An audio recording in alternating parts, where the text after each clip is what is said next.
Hello and welcome back to the Grand Prix World Series.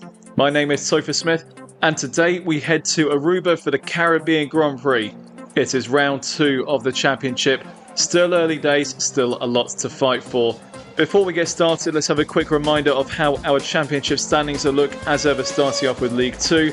Gabriele Mini as our winner of the season opener at Road America. He leads the championship on 25 points, ahead of Yeyefe and Igor Fraga, the two other podium finishers from that race. Jamie Chadwick 4th on 12, ahead of Colton Herta on 10. Felix Rosenqvist, our defending champion, on 8. And then Pato Ward, Romain Grosjean, Philippe Salaquada and Nick de Vries. Despite not finishing last time out, he picked up the bonus points for pole and fastest lap, therefore sits on 2 points after the first round. As for the team standings, Bimota KRT winning on debut has given them the early advantage in the championship.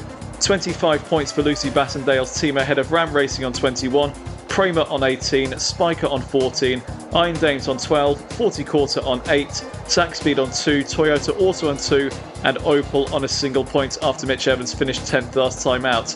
No points yet for Mazda, Simtek, Chip Ganassi or M Sport, but there are plenty more opportunities for them to get themselves onto the scoreboard. There have been no driver changes since the first round of the season, so we can get straight into the qualifying results and see who will line up where for today's League 2 race. And it is a Spiker 1-2. Colton Herta and Romain Grosjean lock out the front row of the grid in a great performance for Ben Hackerson's team. Pato Ward 3rd on the grid, ahead of Joseph Newgarden and Chip Ganassi.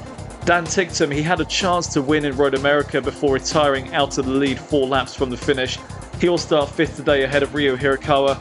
Ayumi Wawasa 7th in the Bimota KRT, ahead of Felix Rosenqvist, Nick de Vries and Sebastian Ogier rounding out the top 10 in the M Sport.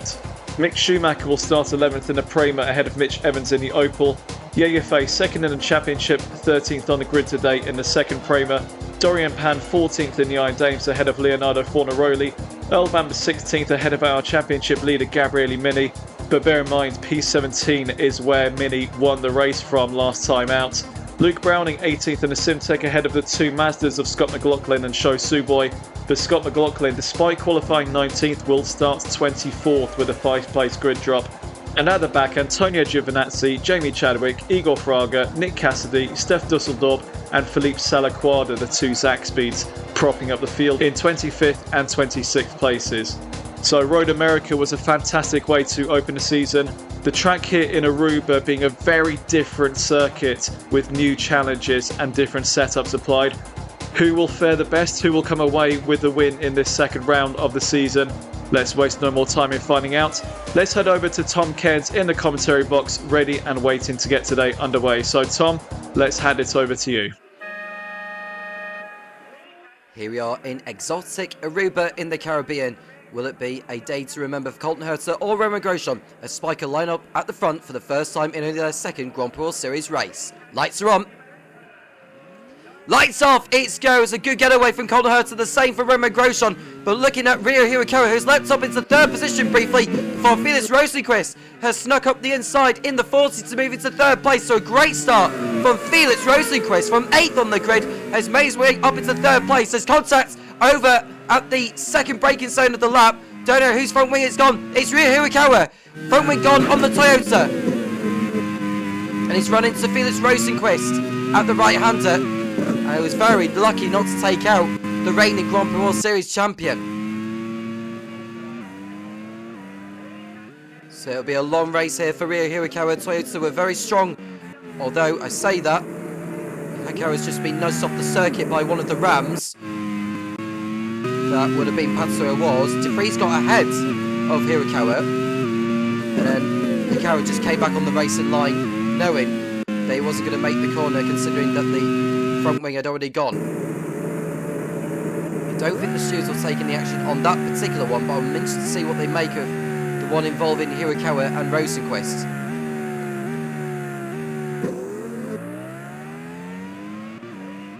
Hirakawa is back on the track now, and no further action is going to be taken. Back at the front, Colton Herta leads, and it's his Spiker teammate Romain Grosjean in 2nd place, and it's Felix Rosenqvist in 3rd, albeit briefly because Pato Ward has got ahead of him. And we are looking at Scott McLaughlin here. What's he been up to?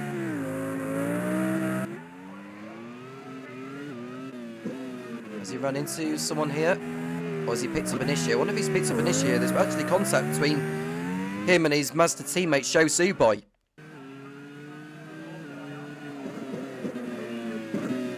Now, Scott McLaughlin's the only driver in the League 2 field who has penalty points to his name. There's no further action taken on the incident involving the Mazdas. Hertz leads the way then. Grosjean second. It's Rosenqvist in third. Nick de Vries in the Toyota is in fourth place. It's Joseph Newgarden in the Chip Ganassi fifth. Pads Ward sixth. Mitch Evans in the Opel is in seventh place, followed by Dan Tickton, Sebastian Ogier, and Yumu Iwaza rounding out the top 10.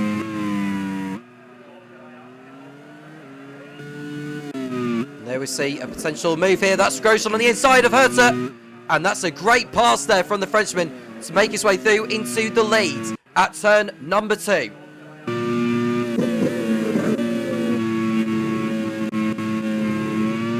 Got a very good drive coming out of the right-hander before them. And he was able to send it up the inside. It was a great pass there from the Frenchman. He was aiming for his first victory since he had won the League 1 Laguna Seca Grand Prix in Season 2. Hirakawa makes it back to the pit lane. And out goes Dorian Pan in the Iron Dames. That's a rear suspension failure on the French driver's car. It's a puncher, actually, my apologies. But either way, it's game over for Pan.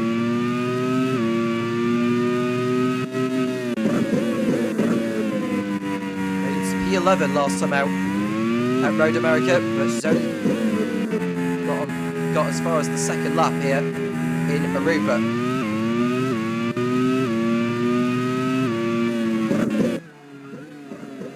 There we look at Hertha in second place. Now, I wonder if that move from Grosjean was orchestrated, because he is pulling away from him, and it could be that Hertha is on the one stop here and Grosjean is on the 2.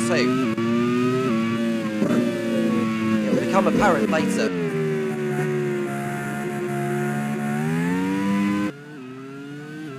De Vries has got in front of Rosenqvist now into third position. New fast lap of the race from Grosjean, but I expect the fast laps to continue to exchange.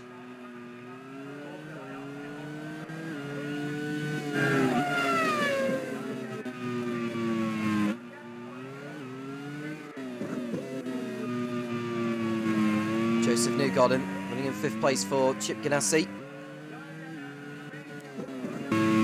Jamie Chadwick, who won here last season when she was racing for Lola. She's currently outside the top 15 in the IM Dames. It will take a miracle for her to repeat that kind of feat again.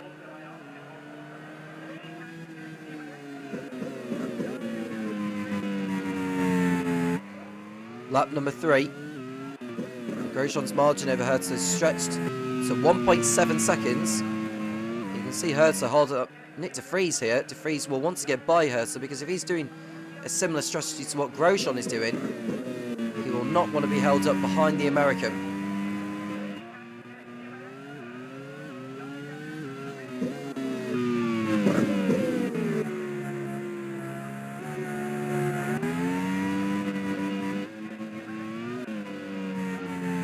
Rundown on the setups as we see Sho Suboy on fire in the Mazda, and it's game over for his race here in the Caribbean.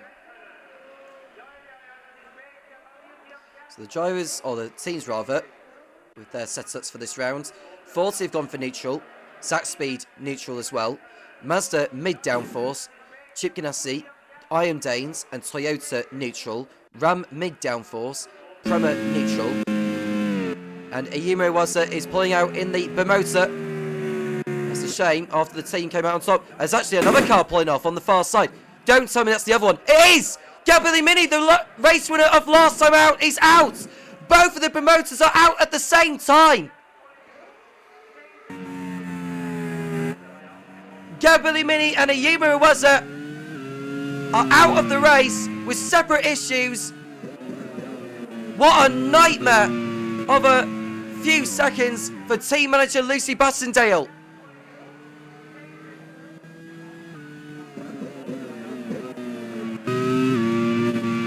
There goes Chip Giovinazzi passing Leo Fornaroli on the inside. I wonder if Fornaroli may have an issue because he's just allowed Giovinazzi to go through quite easily.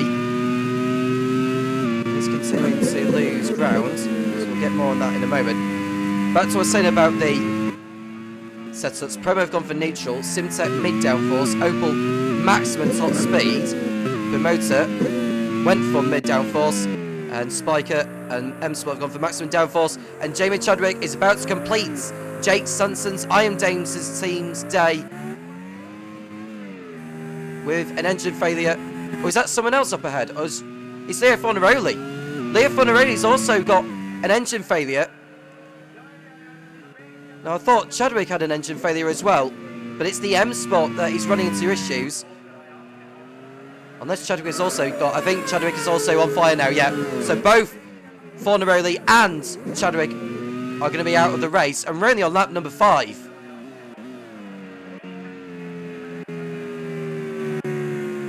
This is going to make Ryo Hirakawa's life easier, because now it's less cars for him to pass on the circuit. The League One race winner here last season is out. And it's going to be no points for I Am Dames.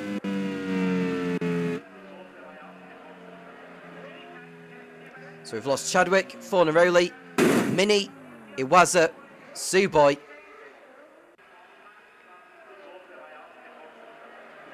And we've also lost one more driver from this race as well.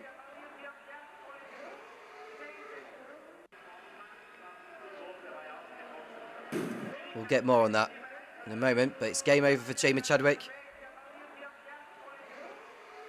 Now, I think back to La Plata last season in the League 2 race where we had, I think, something like 10 drivers pull out in the opening 10 laps of the race. It was extraordinary.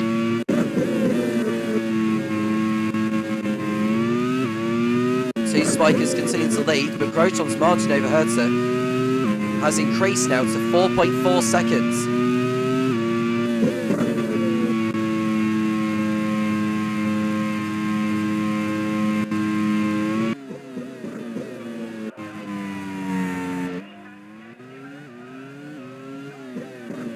Dorian Pan is the other driver that's out of the race. Just came back to me. We've lost both of the Iron Dames, we've lost both of the promoters, we've lost the M-Sport of Leo Fornaroli and the Mazda of Sho Suboi.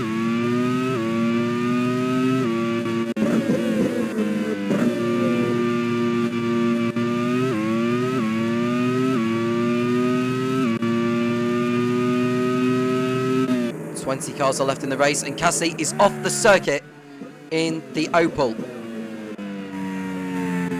What has the Kiwi done here? This is over at turn number 6 at the hairpin, and he's wrecked his front wing.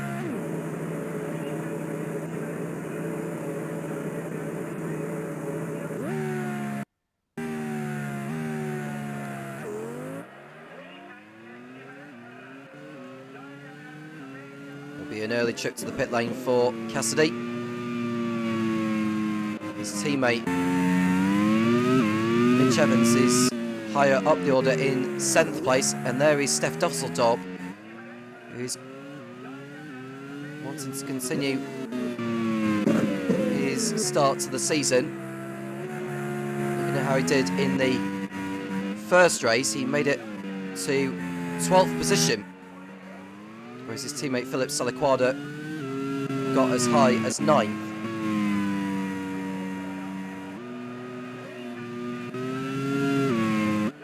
Grosjean continues to lead the way. Cassidy makes it back to the pit lane, and he'll rejoin behind Ryo Hirakawa.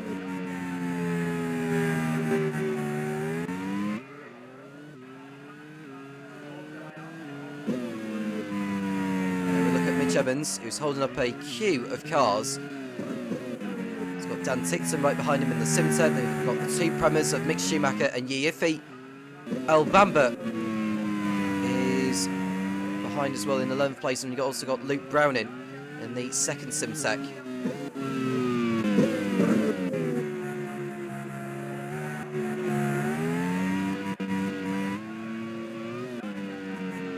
Now Spiker came away with a 5th and an 8th. But they were running towards the front end for a lot of it, and both cars ended up with damage at some point in the race. Missed opportunity, in my opinion. There's a long way to go yet, though, as far as the 6th edition of the Grand Prix Series is concerned.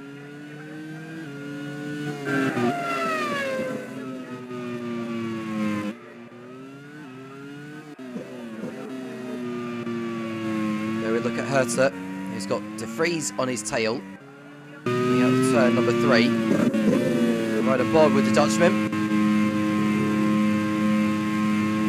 Rosenquist has dropped back. And is falling into the clutches of the Chip Ganassi of Joseph Newgarden, who is running in 5th place.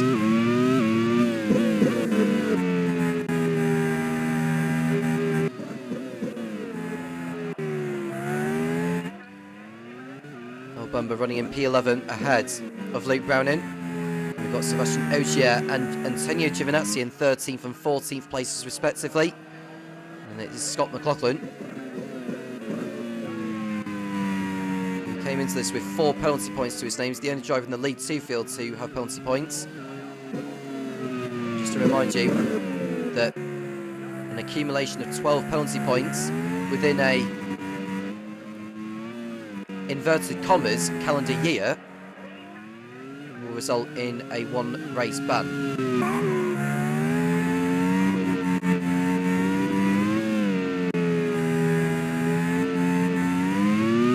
So as far as Scott McLaughlin is concerned, he's got literally the whole season to try and keep his nose clean. Roll up number 9. The race is calming down now after all of the drama we've had earlier.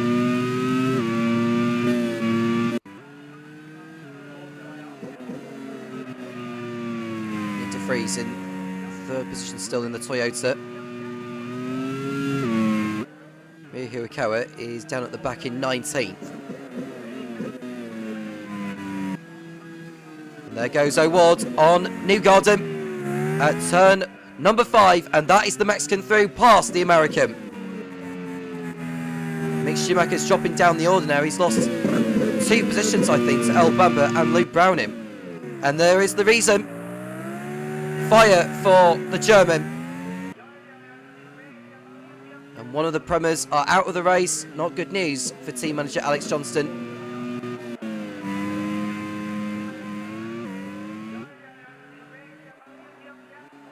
There he is. He's coming to a slowdown now. It is game over, unfortunately. And O'Ward's off as well. Has he picked up an issue? He has. It's a front right puncher for Patrick O'Ward. After getting by Joseph Newgarden a few corners before, it's game over for him. You can just see the marshals having a real tricky time getting that away. And out goes Mick Schumacher. Engine failure for him.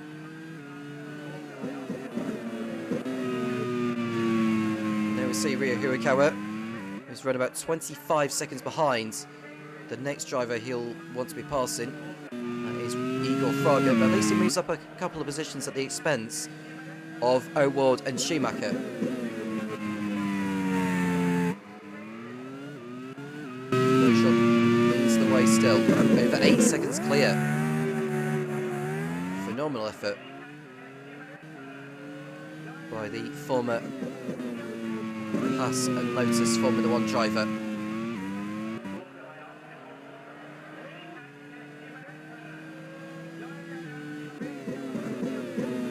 Too long before we start seeing the first round of pit stops. Grosjean will want a big enough gap before he decides to pit in.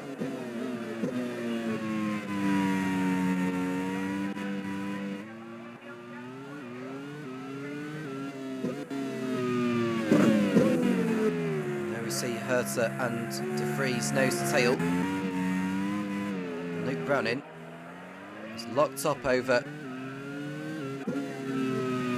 turn number 9 where the circuit undulates, and that's a car off the track. That's Dan Tixon. That's 2 non-finishes in a row for him. An electrical issue for the Simset pilot. He is gone. was running in the lead at Aruba with only 4 or 5 laps remaining before his engine gave up the ghost. That's 9 drivers out of the race already. We're only on lap 11.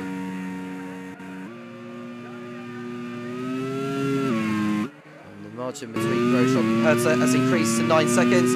And we've got another engine failure, this time for El Bamba. El Bamba up in smoke for Kieran McGinley's team.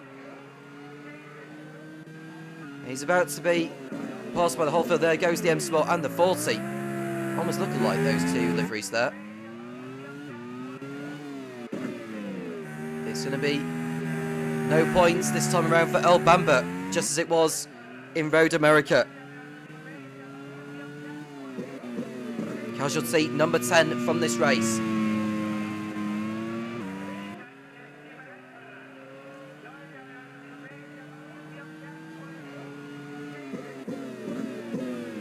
Unless he can get that car back to the pit lane,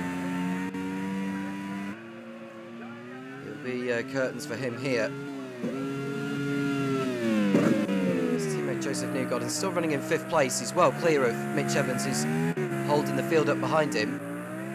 And remember, Opel are running that maximum top speed setup. They're the only team in the lead 2 field to do that. And yeah, you can just see El Bamba being an issue. He's past pit lane and he is out of the race. And we'll be pulling that car off somewhere.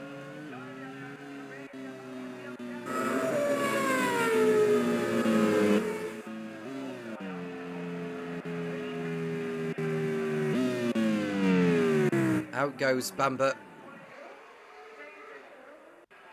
He was running inside the points, but he's not going to be scoring. That's 2 races in a row. And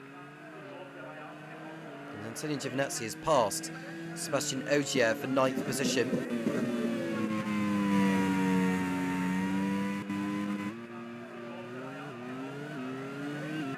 So we're just down to 16 runners. I am worried as to how many we're going to end up seeing taking the checkered flag. There is Igor Fraga, who's carrying all the hopes for Ross McGregor's Ram team. He's currently running now in 13th position. Ryo Hirakawa is running about 22 seconds off Steph Dusseldorp, and we've got a pit stop over at 40, and it's Felix Rosenqvist who's come into the pit lane at the end of lap number 12.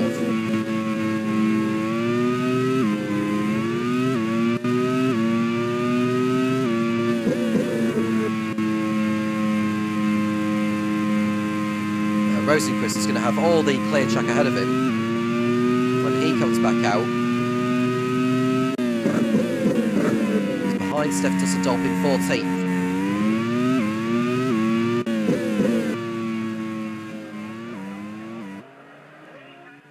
Grosjean's lead is now 11 seconds over Herta and De Vries. There goes Cassidy on Hirakawa. And this is for 15th position between the Opel and the Toyota.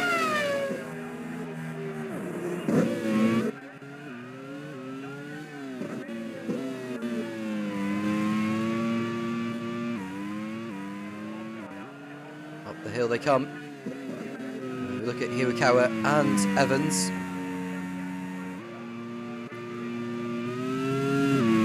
Grosjean stays out for another lap. And there goes... Oh, that's Cassidy, sorry. So it's not Evans, it's Cassidy who's coming through. And this is for 15th position, so my apologies for the misjudgment of name there. Mitch Evans is running up there in 5th position. Either way, Cassidy's passed.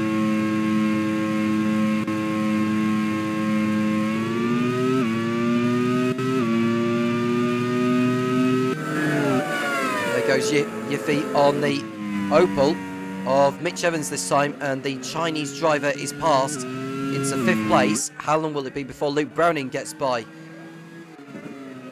the Opel? We shall see.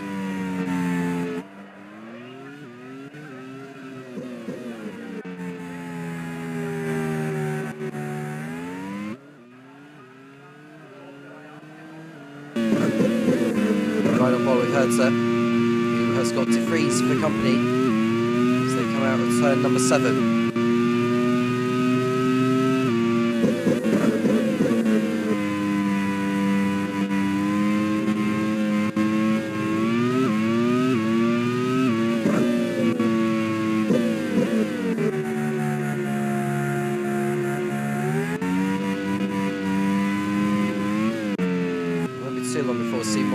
Come in.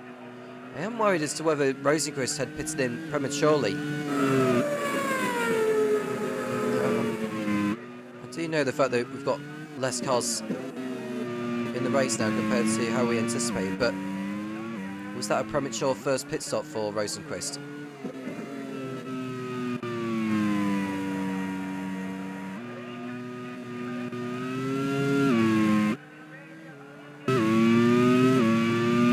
Spiker 1-2 though. Grosjean ahead of Hertha. Are they going to be picking up a race win in their maiden season? Just as Bemota came out on top, the season opener in Road America. And that's Rosenqvist who's tucked up behind Steph Dusseldorp in the fight for 13th. He is on fresher rubber compared to the Dutchman. There is Rosenqvist.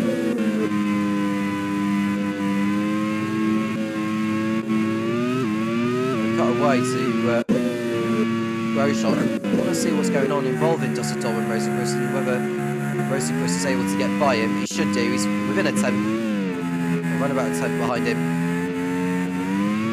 And is Rosenqvist going to go on by? Hasn't got by him yet. Look at Hertha and De Vries in 2nd and 3rd places respectively.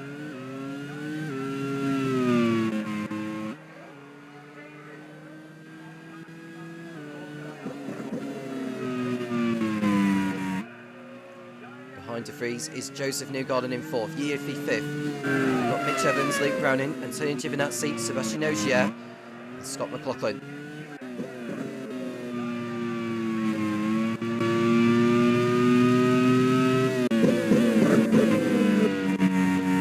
Into the pits comes Philip Saliquada and Igor Fraga. There goes Rosenqvist on. Steph Dusseldorp on the inside at turn 1. And that move was coming all along.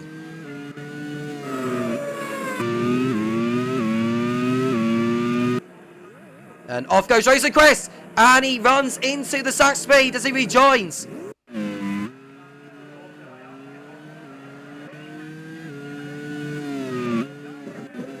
Goes in too deep at turn 2 as a slight lock up. Got on the grass and came back into the path of the sack speed. Now there was no damage done to either car.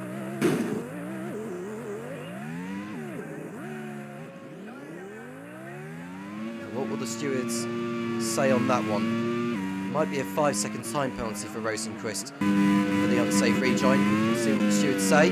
No further action is taken on that one.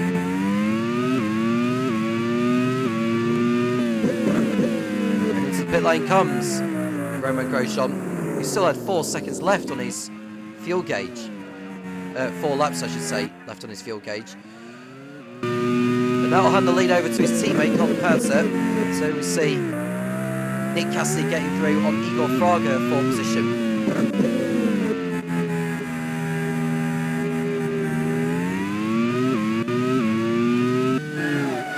Grosjean gets back out in 4th place behind Joseph Newgarden.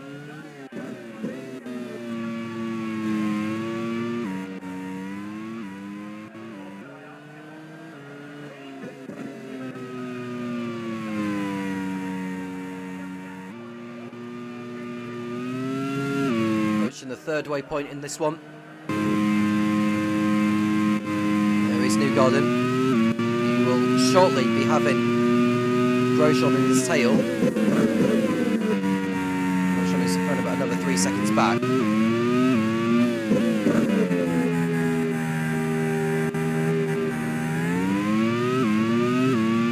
He needs something like 27-28 seconds for a pit stop round here in Aruba. And then we look at De Vries is still on the tail of Herta, as he has been throughout most of this. Both of them be doing the one stop.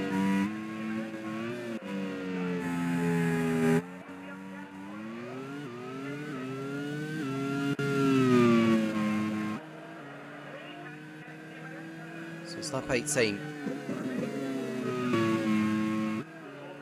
We see Newgarden in third place. Grosjean is coming over the line now. He's running about 2.1 seconds off him.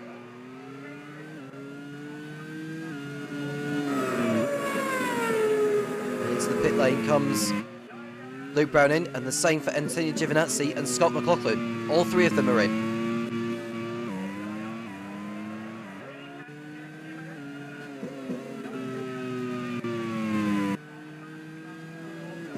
Vries in second position.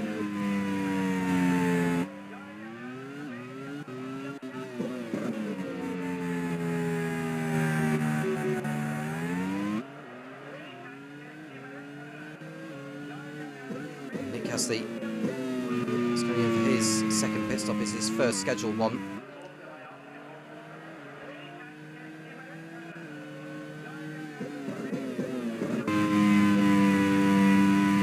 See Herta in the lead at the moment.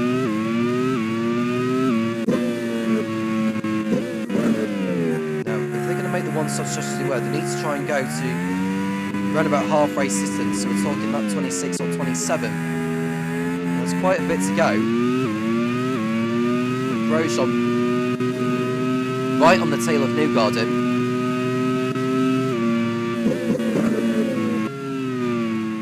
Herta and De Vries going to have the tyres to keep Grosjean back. Grosjean is now 6/10 off Newgarden at the end of the lap. It'll be a matter of time before the Frenchman heads on by the Chip Ganassi pilot.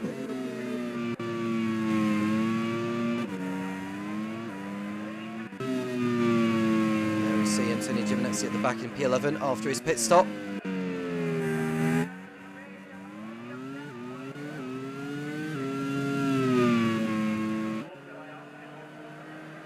Top three teams in League 2 at the end of the season will go up to League 1. The bottom three teams in League 1 will head down to League 2 for Season 7.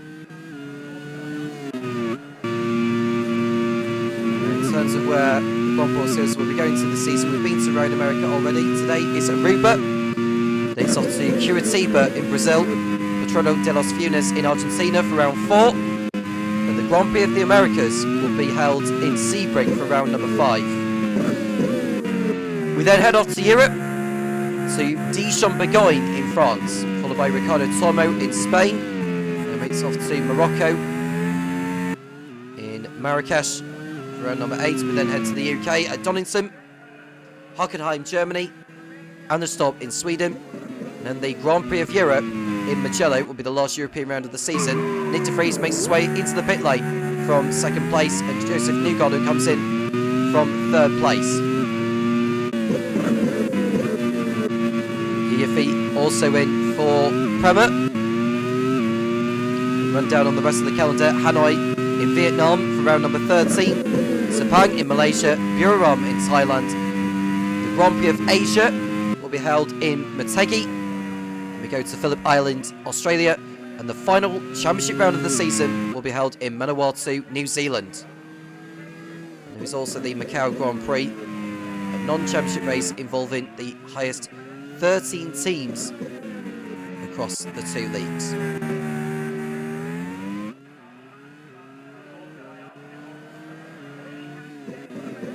Herta has remained out there. De Vries rejoined in 5th position. It's a relatively clean air as well, so there's a chance that De Vries will be in front of Herta by the time the American comes in for what is expected to be his only stop of the race. He's got 5 seconds in hand over Grosjean, so we'll see how far he goes with this before he decides to pay in. In fact, no, he's coming in now because he's got a brake problem in his Herta. That is going to hurt his strategy big time. And that hands the lead back over to his teammate already. Disappointment there for team manager Ben Hackerson. And up into second place now is Mitch Evans in the Opel. And it looks like Herzer has rejoined behind De Vries now. So De Vries has got the jump on the spiker. By the time Evans and Ogier have made their stops, De Vries will be into second position.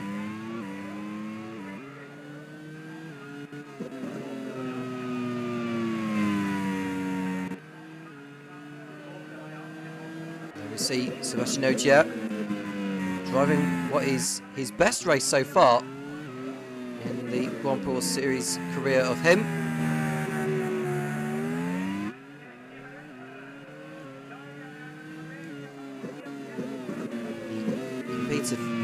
Back in the Grand Prix Series at Road America for the first time since the early stages of, or sort of mid-season 3. The last appearance he made, I believe, was when he raced for Lucy Bassendale's AGS team in Misano, and he only made it as far as halfway around the first lap when he was caught up in that incident with Naoki Yamamoto and Holden Herzer.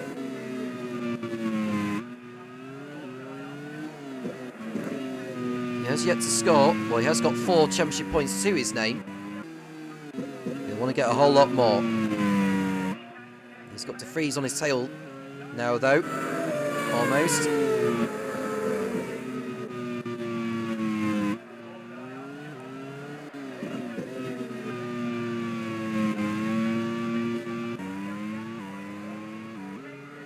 there is Mitch Evans, who is determined to make an impression this season after being dropped midway through last season by Ducati. He has won before, though, in La Plata, in that car breaker event that I was alluding to earlier.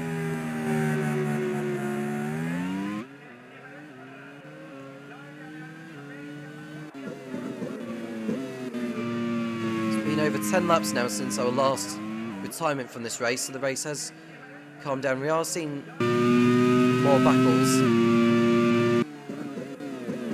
And there goes De Vries, who takes Ojo with him. He locked up in front of the M Sport, and there's going to be words, no doubt, between the team managers of Toyota and M Sport. De Vries locked up and forced Ogier off the circuit. Lorenzo Turi, the team manager of M Sport, will be absolutely livid with that. Ogier's chances of a podium are gone, and there's no doubt that De Vries will pick up some form of punishment for that. It gets worse for Toyota.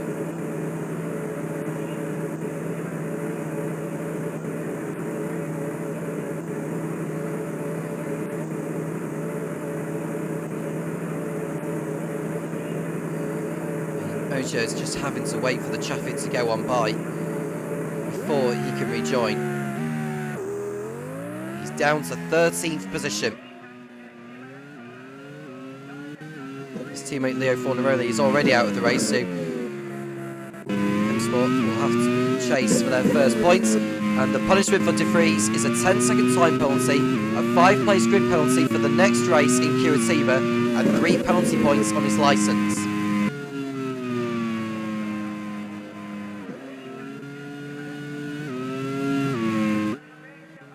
That makes Spiker's life easier now.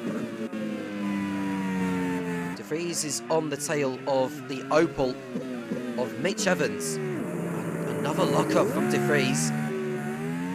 And that allows Hertz to close back in on him a little. I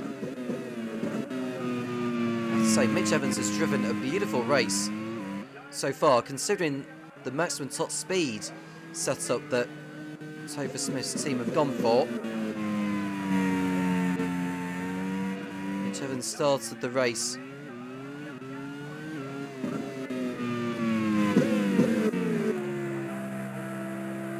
in 12th position.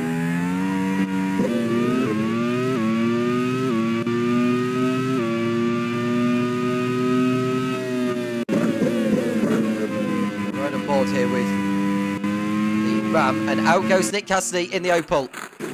Don't know exactly what happened there. He was down at the back anyway. That's one of Topher Smith's cars gone from this. By the looks of it, it looks rather like a gearbox issue.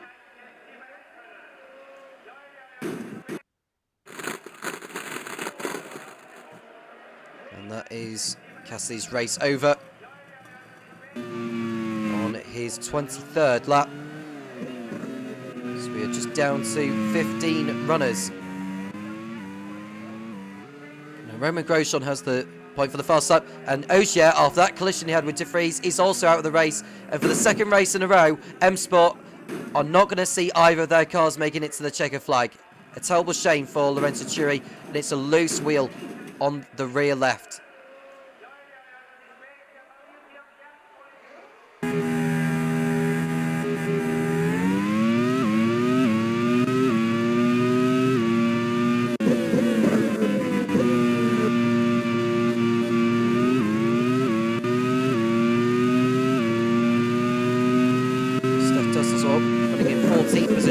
At speed. Ryu Hirakawa is ahead of him now in 13th place.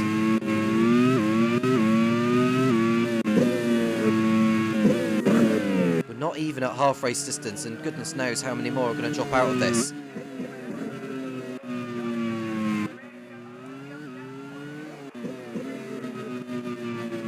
Nick De Vries has that 10-second time penalty. If the race was to finish now, he would drop to 6th position.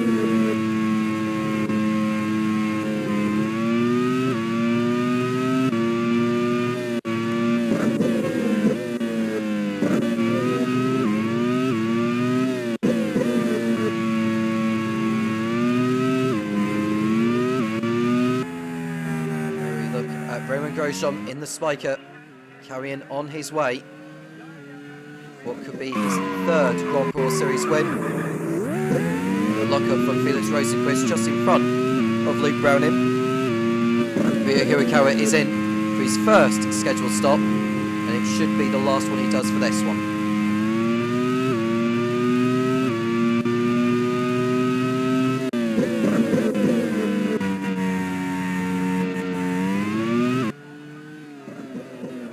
Evans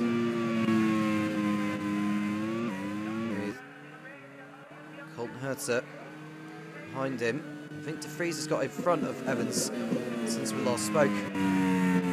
But De Vries is now getting on with it and going after, well, trying to bridge out the gap as much as he can over the others. I think victory is a long shot for him now, unless anything happens to Grosjean up front. There you can see Mitch Evans holding up Colton Hertzer.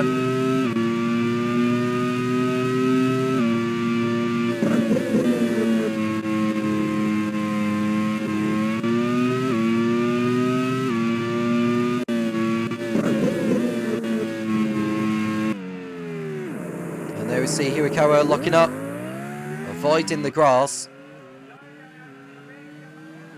He's basically got no one to fight with at the moment. He's going to have to hope for more to drop out of this if he's to come away with any points. Ryu Hirakawa.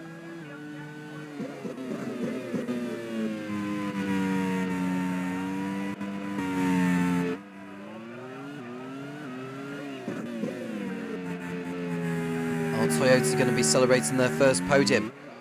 Well, it's going to be a tougher ask than anticipated, really.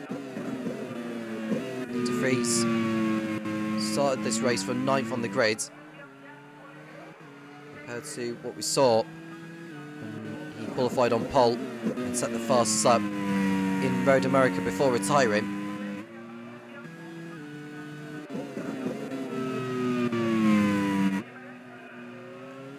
And we see Grosjean continuing to dominate.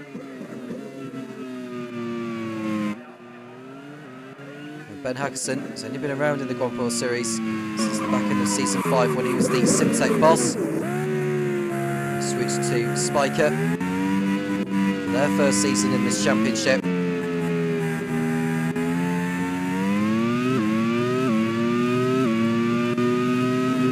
There we see Luke Browning going after Felix Rosenqvist for 7th position.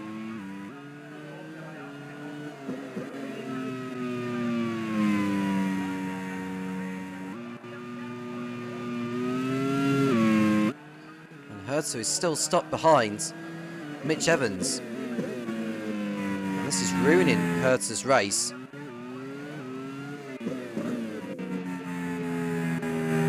I think the straight line speed is what is helping Evans to remain in front of Hertha. Grosjean having no such worries up front. He has got another pit stop which he'll be doing before this race is over.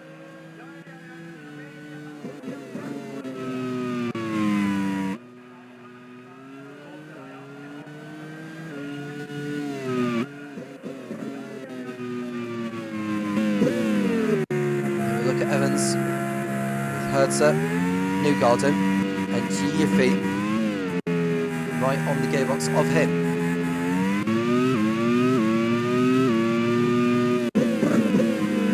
And in comes Mitch Evans for his one and only stop. And that held the field up as he came in. And through goes Joseph Newgarden on Hertha.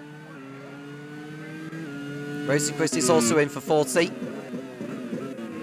And that's an overtake from Giuffre now on Hertha. So Hertha's lost his momentum in avoidance of Evans coming into the pit lane. Has cost him 2 positions.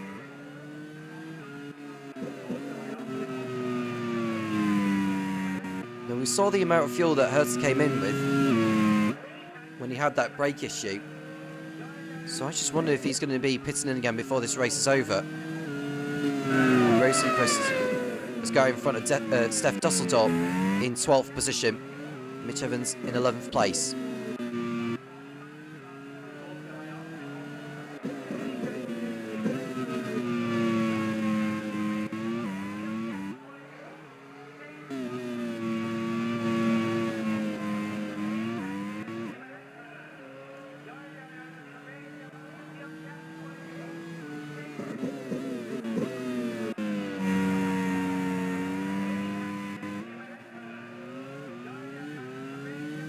Spiker.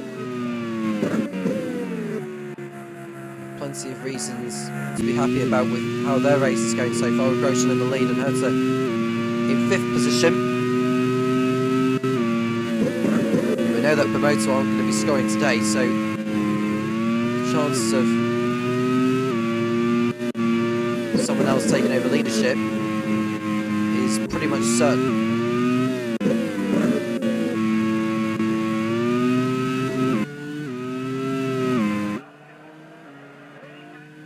See De Vries in 2nd place. He's breached out the margin now over the likes of Newgarden and Giuffre and Colton Hertha. So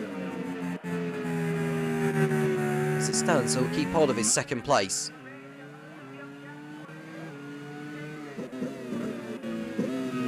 De Vries' last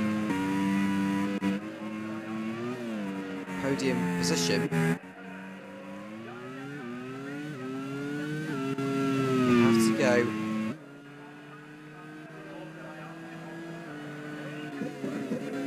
Have to go back to round number 10 of season 4,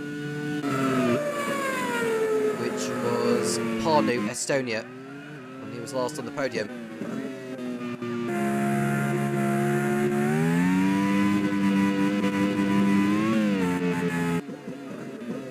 And there goes Philip Soliquada in the sack speed, and he, from 9th place, has retired.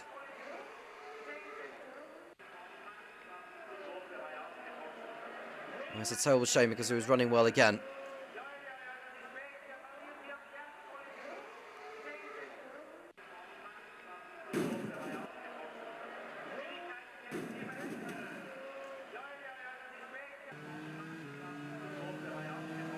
You see Ryo Hirakawa, who's on his own at the back. He's almost a lap down now on the race leader.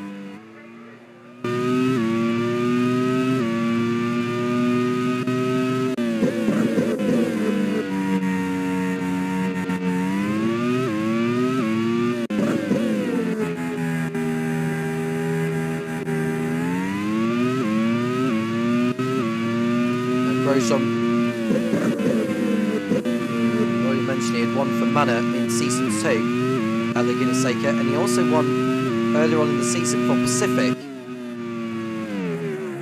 in Sepang.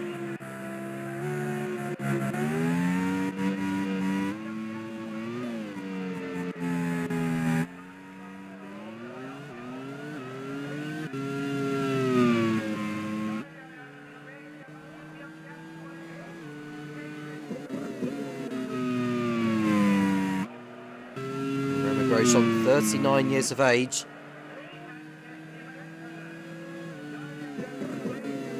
Looking at what he's doing for his motorsport career in 2026.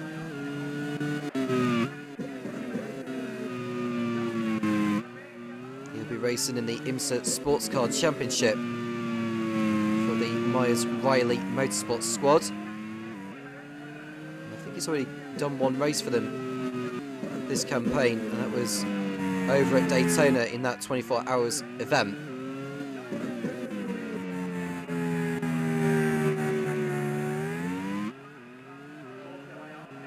Closest battle we've got on circuit for you is between Newgarden and Yi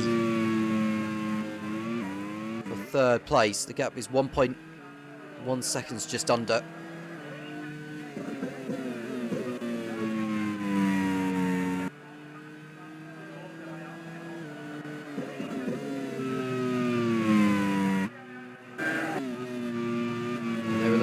Giovinazzi in 7th place, just in front of Scott McLaughlin. He'll be happy to get his car home after a troublesome time at Road America.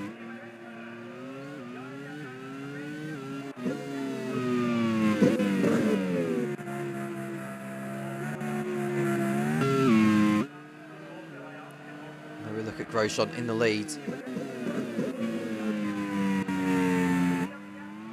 To lap Ryu Hirakawa. Might probably still see Grosjean in the pit lane before he gets round to doing that.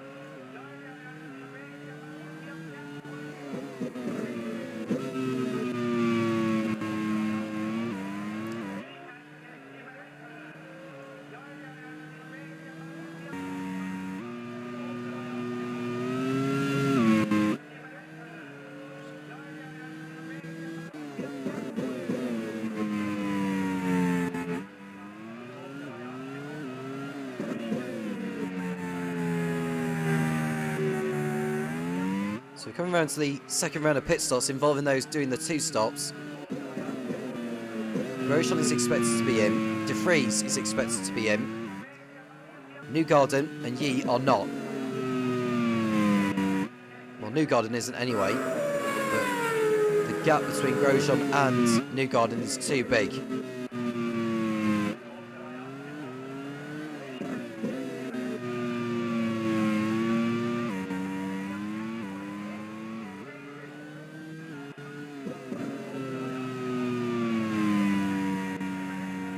Drivers we've lost from this race, we've lost Philip Salaquada, we've lost Sebastian Ogier, Nick Cassidy also out. Joseph Newgarden in fact comes into the pit lane for his final stop. And off goes Mitch Evans in the Opel, and that's a terrible shame for him. He's lost the position to Felix Rosenquist and he's about to lose another to Steph Dusseldorp. So we've lost... Antonio Giovinazzi came into the pits for his last stop of the race as well.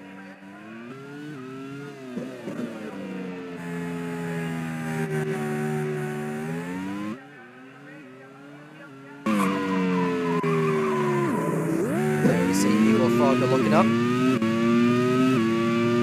So no much to say about those out of the race. We also Philip Salaquada, Sebastian Ogier, Nick Cassidy. We've also lost El Bamba.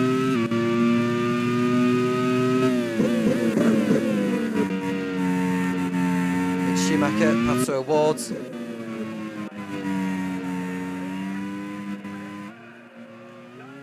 Fonaroli is also gone. We've lost both of the Iron Dames cars of Dorian Pan and Jamie Chadwick. We've lost both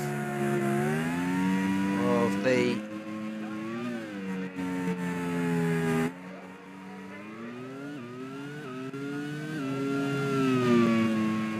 two drivers from the same team earlier on. They'll come back to me in a moment. De Vries continues to stroke along in second place. Tom Cairns enters the pit lane for Master. We lost both of the promoters of Gabriele Minio and Yuri Mawasa.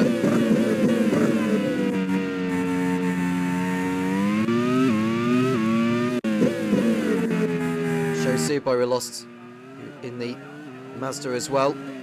Dan Dixon also out in the Simtech. We lost both the M spots of Fonaroli and Ogier. And there goes Giovinazzi. Tossing in there with Felix Rosenquist, I think that's his teammate. That's a mistake with that.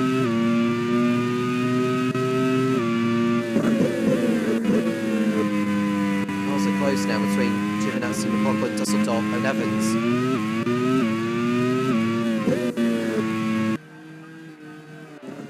Through goes Mitch Evans on Steph Dusseldorf, getting back into P11.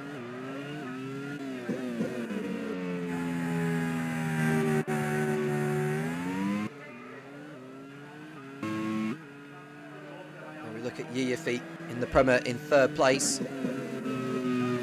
Premier haven't finished on the podium since Louis Foster won at Phillip Island at the end of season 4 before the team were promoted to League 1. Luke Browning has made his way into the pit lane for Simtech.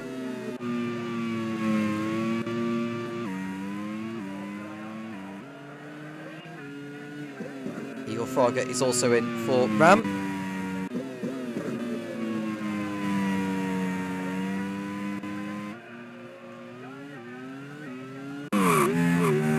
Pit lane comes Antonio Giovinazzi again, this time with an electrical issue.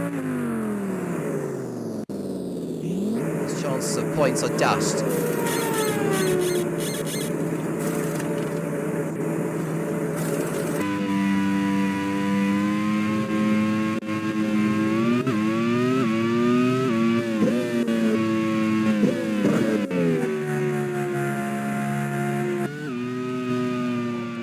And off goes Evans again, into the barrier. It's a huge accident there for the Opel. And that's Topher Smith's day done and dusted.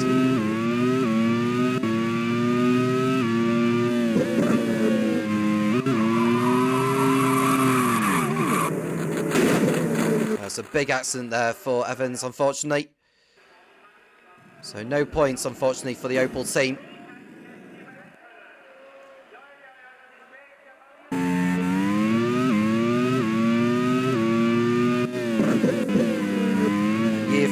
Comes in from P3.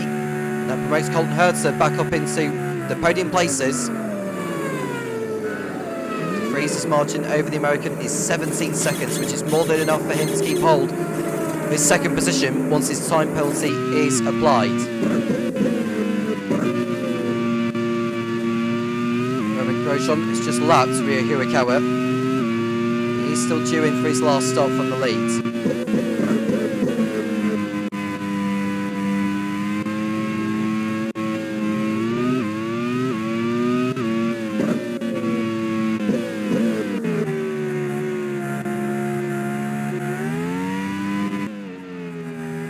Hertzer in P3.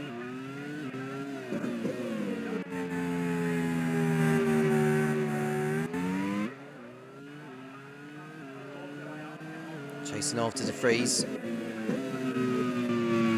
He's got no one to fight with now.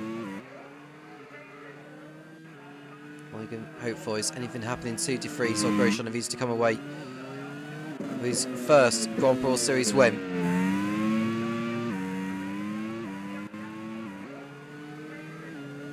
Competed many times in this series, has had 41 races before today. De Vries comes in from second position. Hertzer will go back ahead of the Dutchman.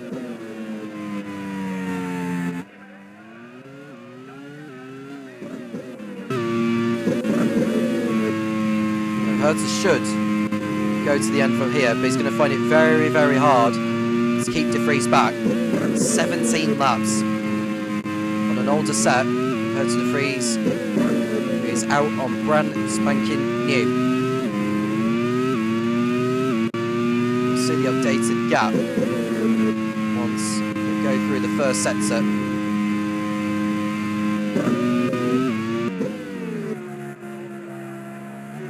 There's Grosjean. As Steph Dusseldorp makes his way into the pit lane for his final stop.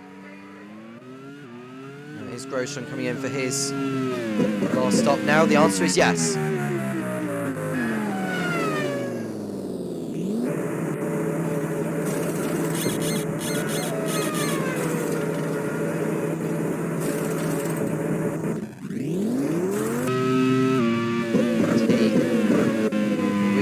No problem in the lead. It's now going to be a spiker 1 and 2. Now the good news for Hertz is that De Vries has that time penalty, so even if De Vries was to overtake him, the Dutchman still needs to stretch out 10 seconds on him.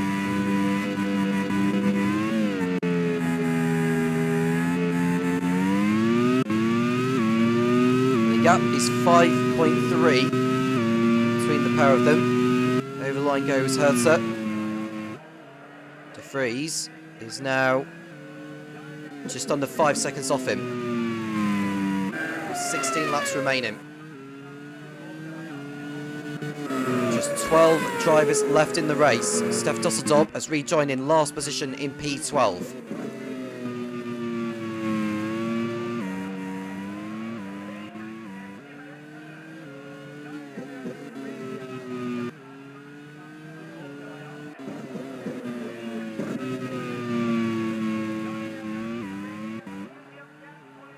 Been a long time since Grosjean had stood on the top step. And what a day it will be for Spiker. Can you believe 2 races and both of them been won by 2 of the new teams?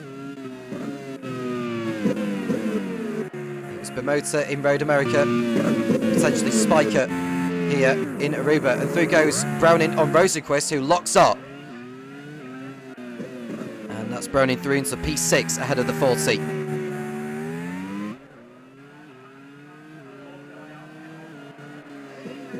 At least Mazda, Simtek and Chip Ganassi will be on course to get off the mark for the new season. Hemsworth will be the only team as it stands without a point after 2 rounds in League 2.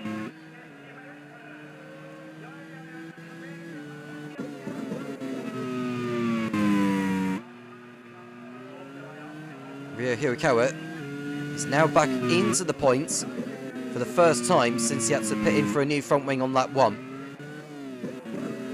He's got just over 10 seconds to make up on Igor Fraga to get another point out of this. The gap between Hertha and De Vries has come down now to 4.2 seconds.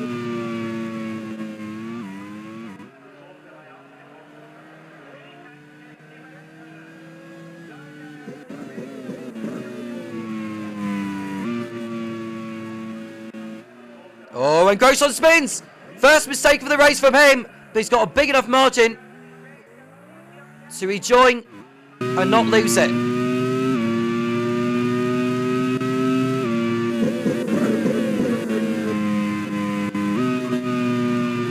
That was over at turn number 9 on the racetrack. It's a good job he had that big margin over the others.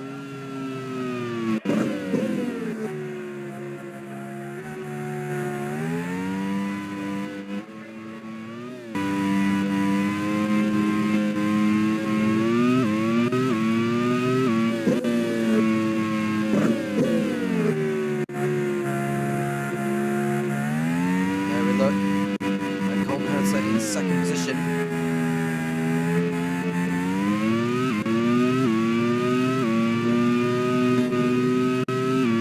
You see the gap coming down now. It's around about 15.5 seconds, so Grosjean's lost about 6 seconds with that spin. And De Vries has got the gap down to less than 1.7 on Hertha on the road.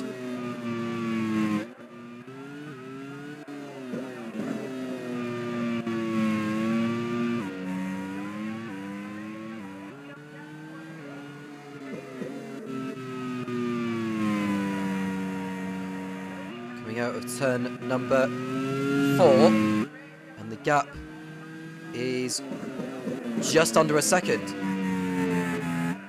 So surely De Vries is going to be heading on by Herta in a moment. On lap 40 out of 53, second round of the season at Aruba. We've got the League One race still to come shortly after this.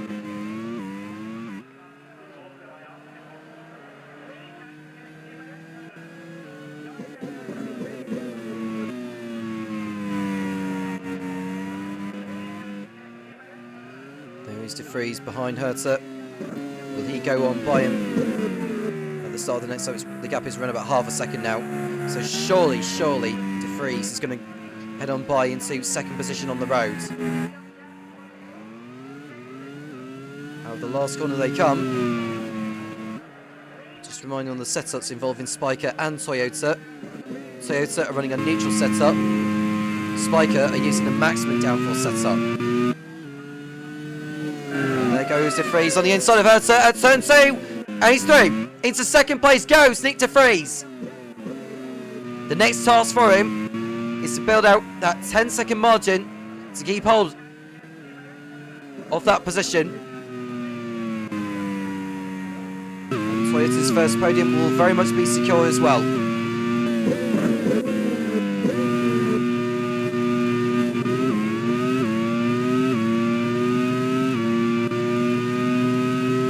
Grosjean has led the way since the second lap when he got by Colton Herta.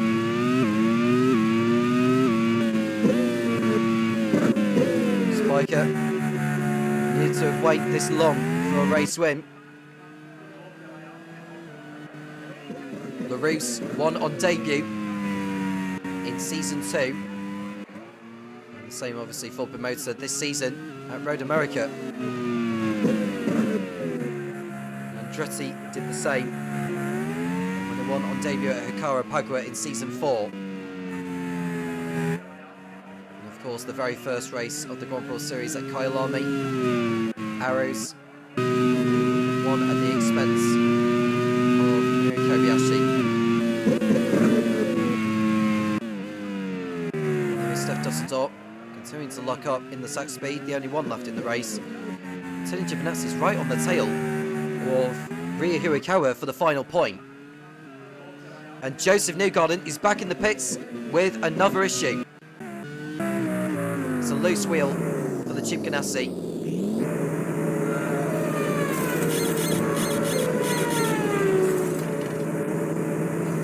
Can he get out in front of Ryo Hirakawa? He should be able to.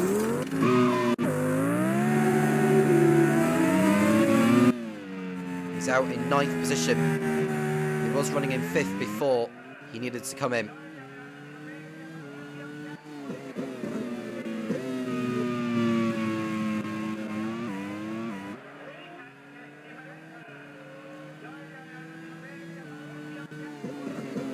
Promotes Igor Fraga upside, Scott McLaughlin now in P7. Through goes Antonio Giovinazzi on Ryo Hirakawa for the final point.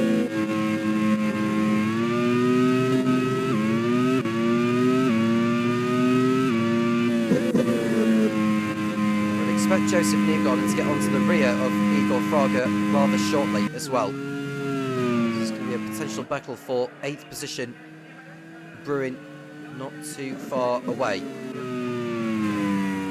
Nick De Vries' margin over Herta is now 3.3 seconds. He needs another 6.7 to keep hold of second place.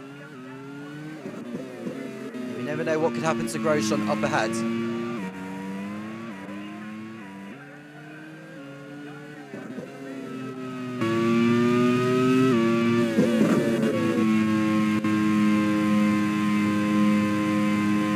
Nevertheless, Spiker are on course for a double podium.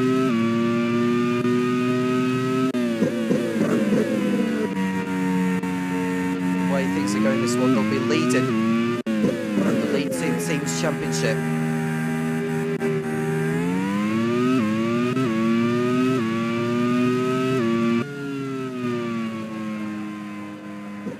The team in second place after this one is expected still be the motor. With Igor Fraga winning in 8th position, that will put Ram tied on points with them, but with that race win in Road America, the motor will still be ahead on countback.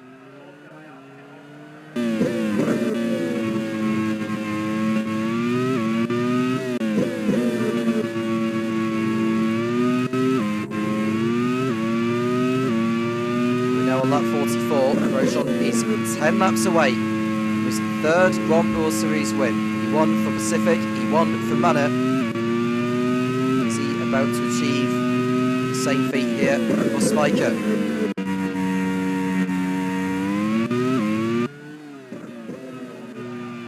De Vries's margin over Hertz is now coming up to 4.8 seconds.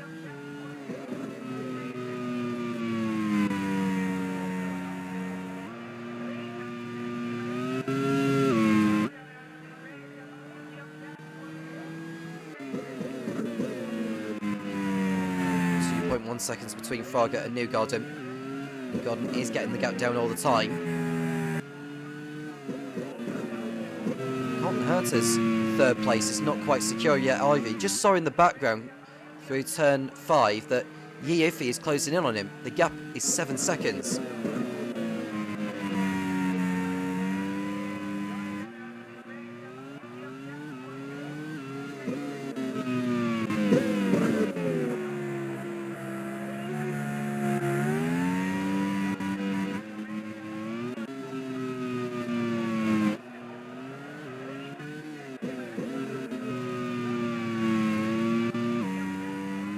Grosjean. Vries second. It's Herta. Followed by Yi.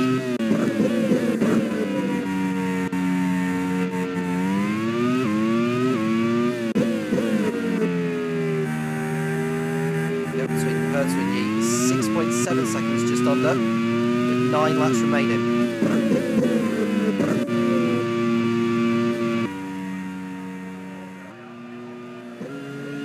Meanwhile, has got the gap increasing to around about 6 seconds. If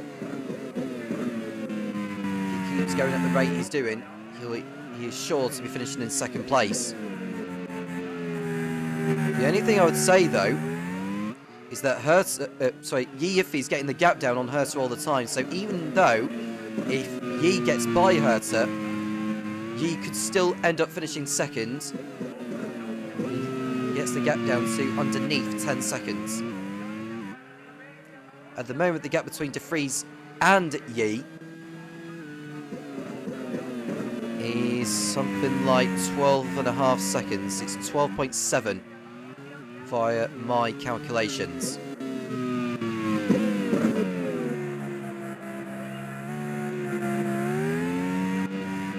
So De Vries is still got to get on with the job.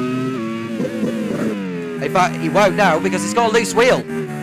Into the pit lane comes Nick De Vries. His chances of a podium are gone now. Herta will go through. Yi will go through. Browning will go through. Rosenqvist will go through.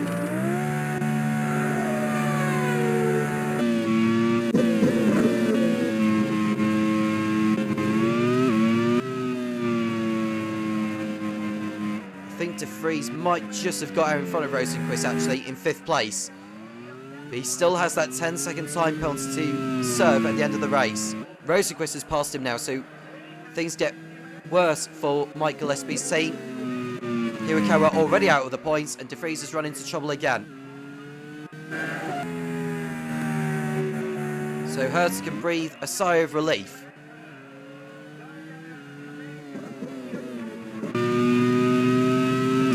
Is getting on with the job and going past Rosenqvist for 5th position. Could be raging inside that crash helmet now for sure. He's got another 7 seconds to make up on Luke Browning. Now on the fresher rubber, he can go like clockwork and get past him. But he still has to pull out that margin if he was to keep hold of the position.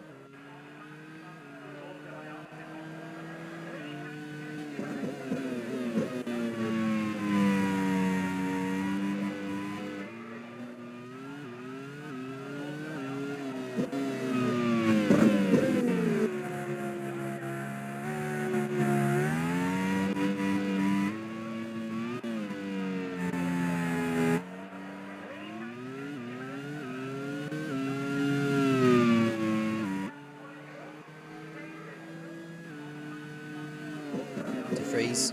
He's got the gap down on Brown into under 6 seconds at the beginning of lap 47.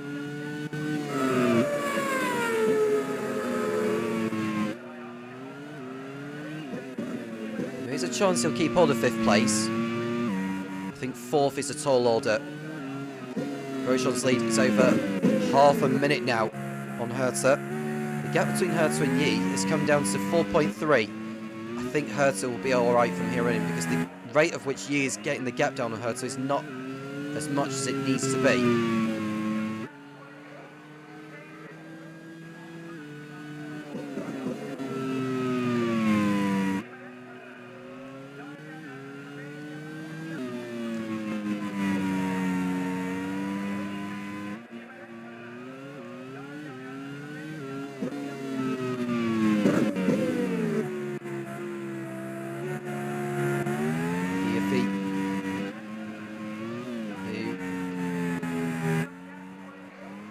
His car home in 2nd place in Road America is to lead the Drivers' Championship, and off goes Rosenquist in the 40. That allows Scott McLaughlin through into 6th place. I hope he hasn't sustained any damage there. Felix Rosenquist, he hasn't, so he is able to continue.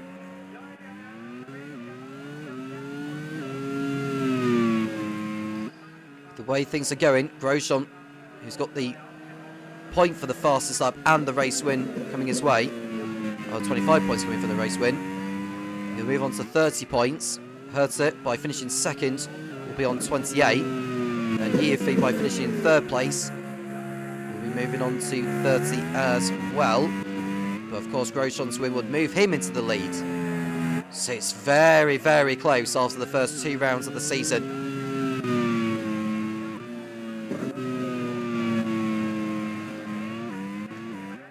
See Yiafi behind Herta. The gap is 3.1 seconds. Just over 5 laps to go. Nick de Vries, meanwhile, is on the tail of Luke Browning very shortly. The gap is 3 seconds between the pair of them. I just can't see de Vries getting the gap on Browning even if he was to get by him.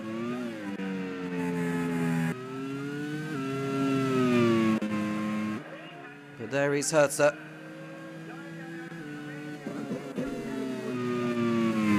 Course for what will be his best ever result, no doubt.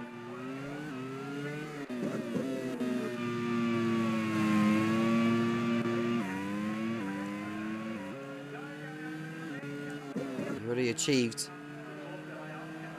a podium finish for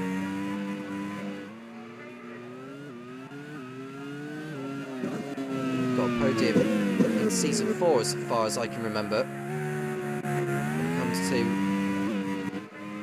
Colton Herta. It wasn't season 4 where he got his first podium.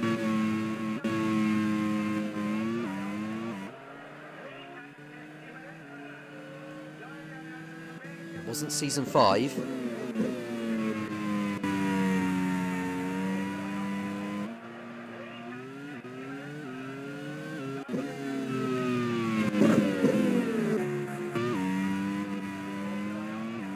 Season 3 where he got his first podium. Going back through my research just to find the last time Colton Herta finished the first podium in the Grand Prix Series for him. I think it must have been last season, in season 5, where he got his first podium in the GPWS. It wasn't last season, so it must have been in season 2 where he got his first.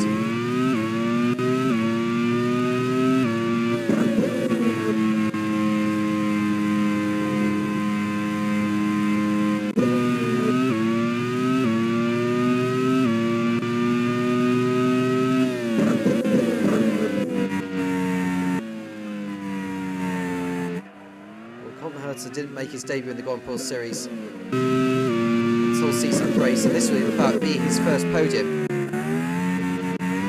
for him. He's already achieved a fastest lap when he was racing for Dams. So this will be his first podium for Colton Herter.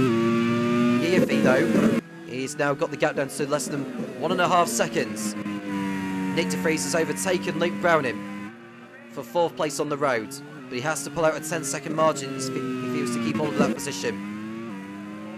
And there we see Roman Grosjean putting a lap on Ria Hirakawa with 3 laps remaining.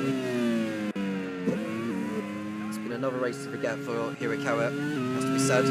He's now in a battle with Dusseldorp over the positions outside the points. De Vries locks up towards the end of the lap. He's now got 3 laps to pull out a margin of over 8 seconds on Luke Browning, which he's not going to do.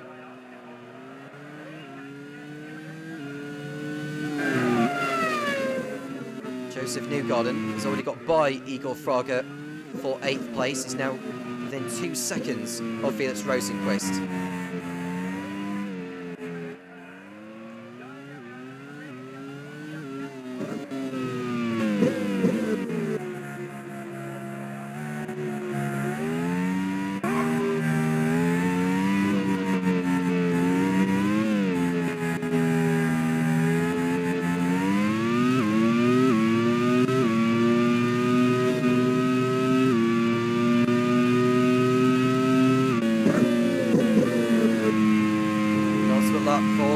Race leader Roman Grosjean, who hasn't had this feeling for a very long time. And what a moment this will be for Ben Hackerson.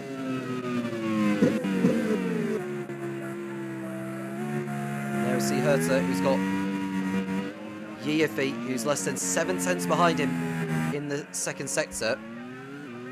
Just reminding Spiker running the maximum downforce setup. Prema are using the neutral, so there'll be more straight line speed on Yiafi's car compared to Herter.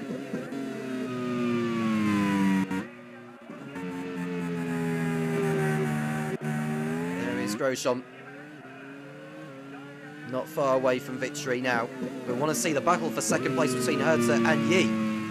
Is Yi going to head into the championship lead by passing Colton Herter? It was half a second at the beginning of the lap. Hirakawa locking up. Dusseldorp will close in more. And Yi's passed Herter. Yi has passed Herter for 2nd place. He's done so at turn number 5. And the Prema has got by.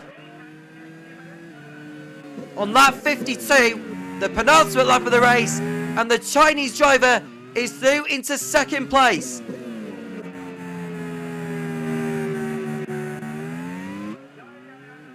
Great pass there. And Alex Johnston will be a very, very happy man.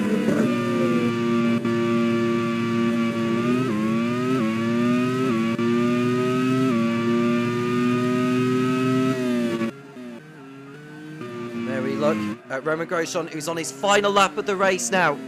Over half a minute clear of the rest.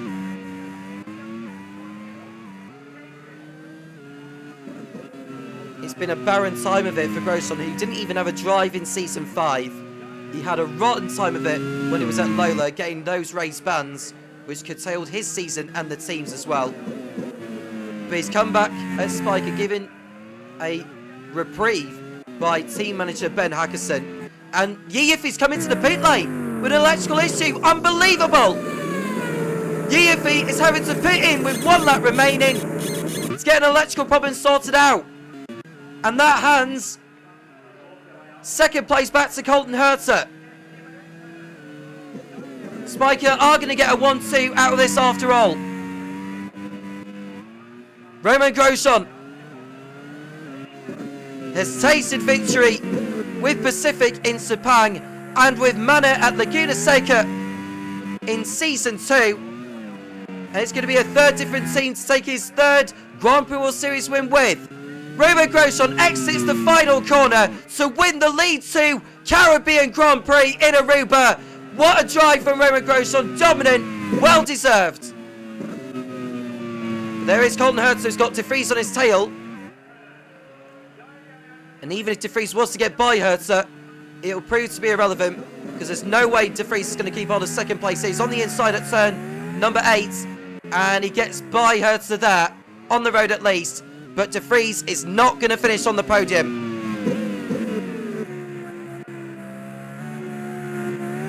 It's going to be a 1-2 finish for Ben Haxton and for Spiker, who now lead the team's championship in League 2. De Vries heads over the line, but Colton Herter bags his best ever result, his first podium in the Grand Prix Series. In second place, Luke Browning gets Simtek's season up and running in their pursuit for an immediate return to League 1. De Vries drops down to 4th position. Scott McLaughlin bags his first points of the season for Master in 5th place.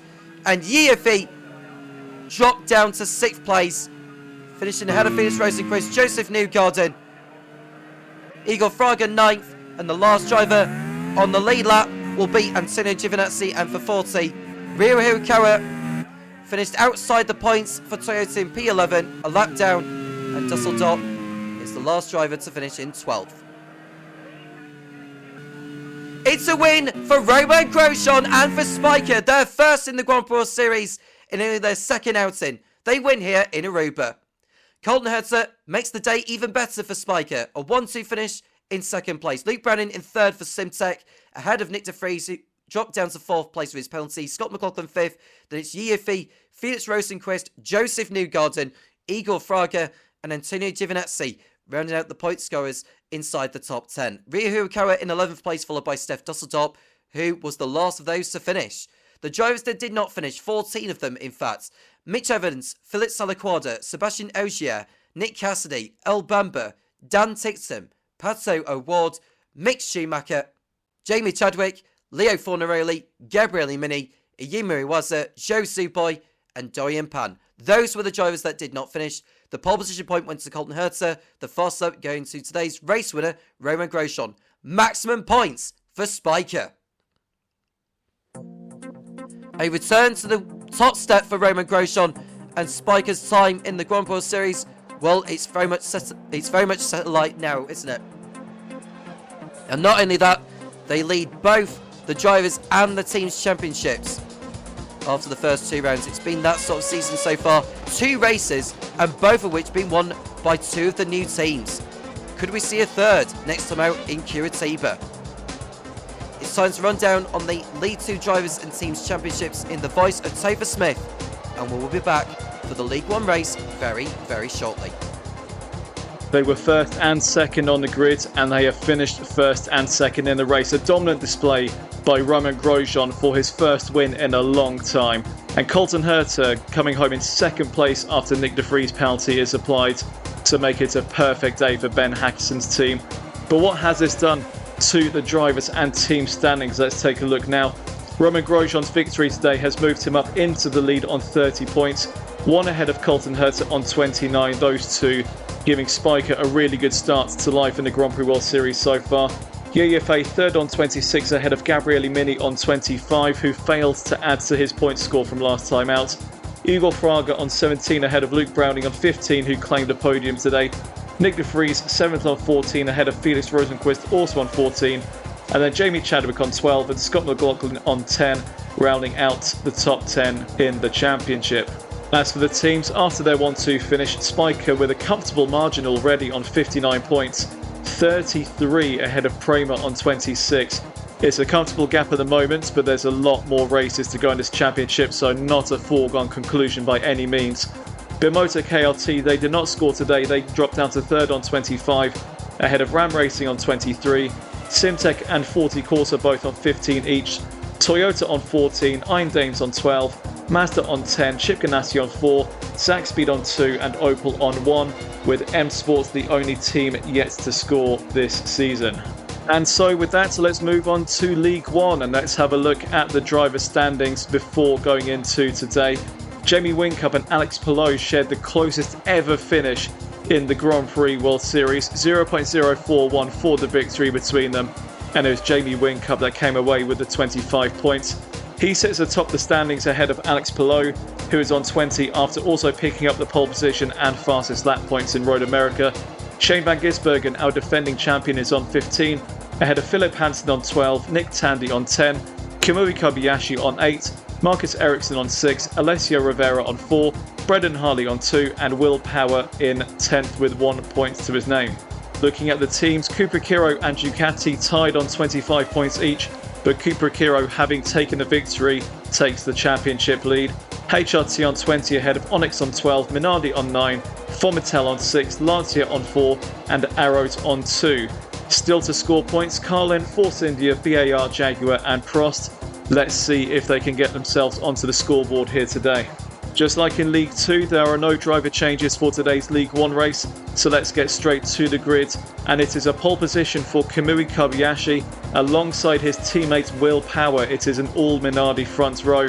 Alex Palou, second last time out of Road America, third on the grid here today, and he will be gunning for victory from that position on the grid. John-Eric Verne fourth in the Prost, one of his best qualifying results for a long time.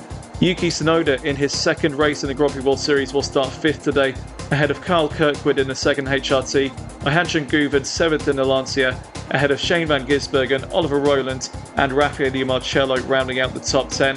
Philip Hansen will start 11th in the Onyx ahead of Marcus Ericsson, the two Arrows of Scott Dixon and Brendan Hartley in 13th and 14th. Then Kevin Estra in the Onyx ahead of Antonio Fix da Costa, Alessio Rivera, Robin Frines, Nick Tandy, and our championship leader Jamie Whincup only 20th on the grid today. He was very disappointed by that after qualifying. And at the back, Stoffel van Dorn, Sebastian Buemi, Kalle Rovanpera, Maximilian Gunter, Kevin Magnussen and Valentino Rossi, after coming so close to scoring points last time out in Road America, qualifies 2.2 seconds off the pace today. Well, we had a fantastic race in League 2. We are expecting more of the same in League 1 today. Will Minardi capitalise on its front row lockout today and claim victory? There's only one way to find out. Let's get back to the commentary box and hand it back to Tom Cairns, who is eagerly waiting to get this race underway. So Tom, let's head back to you. An all Minardi front row this time. Will Kamui Kobayashi end his drought and come away with victory for the first time in 4 seasons? The 5 lights are coming on now here in Aruba. Lights are on. Lights off, it's go, and a good getaway from Kobayashi. What about his teammate Will Power? Well, he's got Jean-Luc Verne in the Prost right to his right hand side. He takes second place away from Will Power. Tremendous start from Jean-Luc Verne, who slips up into second place behind Kamui Kobayashi, who continues to lead, but he runs wide at turn 2. Will Verne take advantage of it? He won't do, but he's very, very fired up. Is the Frenchman. And I have to say, that was a superb getaway from Verne, from 4th on the grid up to 2nd place, ahead of Alex Palou, who's dropped down from 3rd to 5th. Not a good start for the HRT pilot. Kobayashi leads then, Verne 2nd, Power 3rd. It's Kyle Kirkwood up into 3rd place, and through goes Verne on Kobayashi for the lead at turn 5. And Verne is through, and what a great pass that was by the Prost driver. Will it be a sign of things to come for this race? Could it be that Verne is on a different strategy compared to most? We shall see. Verne leads. Then it's the two Minardis of Kamui Kobayashi and Will Power in 2nd and 3rd. Alex Palou 4th. It's Kyle Kirkwood, his teammate, in 5th. Yuki Tsunoda is in 6th place. And then it's Johansson Guven, Oliver Rowland, Shane van Gisbergen and Philip Hansen out inside the top 10. Behind Hansen, you've got Scott Dixon and Kevin Estra, the former Onyx teammates, in 11th and 12th. Brendan Hartley is 13th in the Arrows. 2 positions behind his teammate, and it's Alessio Rivera and Rafael Marcello, the Force India, in 15th place. So it seems to be like a clean start throughout the whole field, which is good to see. Well, I say that, Robin Frines is in the pit lane for Force India, so not a good start for Ed Spencer's team.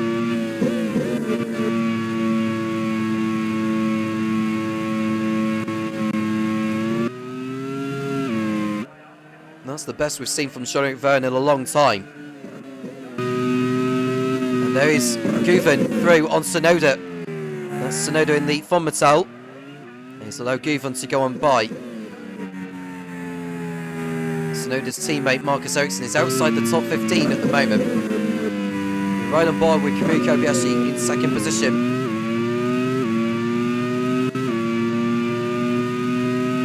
Will he get back the lead, or will Vern decide to pull away from here? Looking at the downforce setups, or the setups which the teams have gone for. Ducati, mid downforce. Onyx, neutral.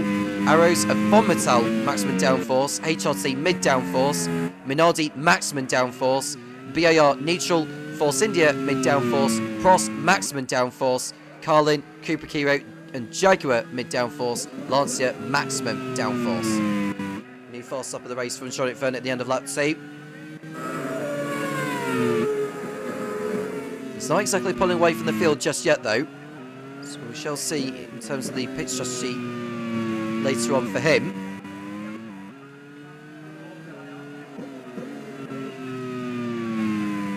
Prost came away with a double non-finish in Road America.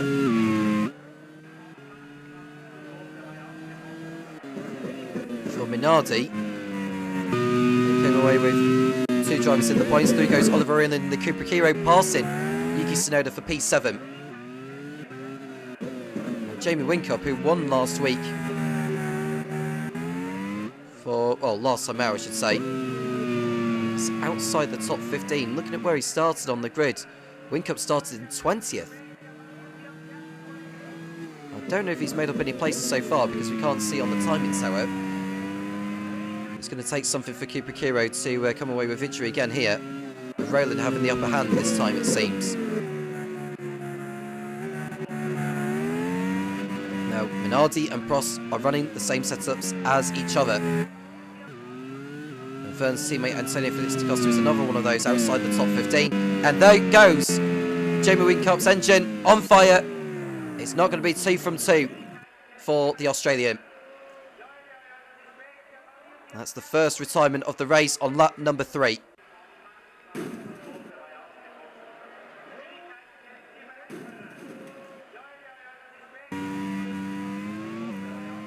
we look at Kumari Kobayashi, still going after Vergne.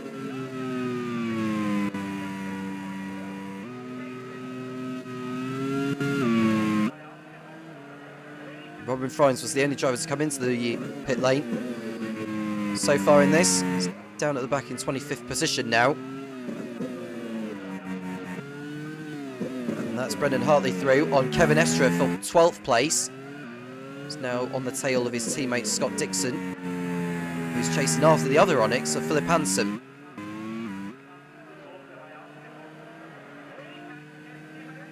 There we see Estra running a little deep at turn number 7, but surviving.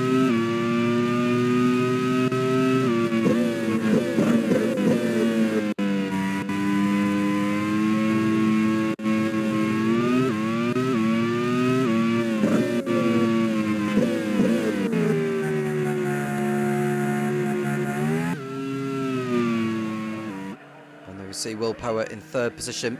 Kumari Kobayashi with the fastest up of the race now in his pursuit to go after Vergne for the lead again.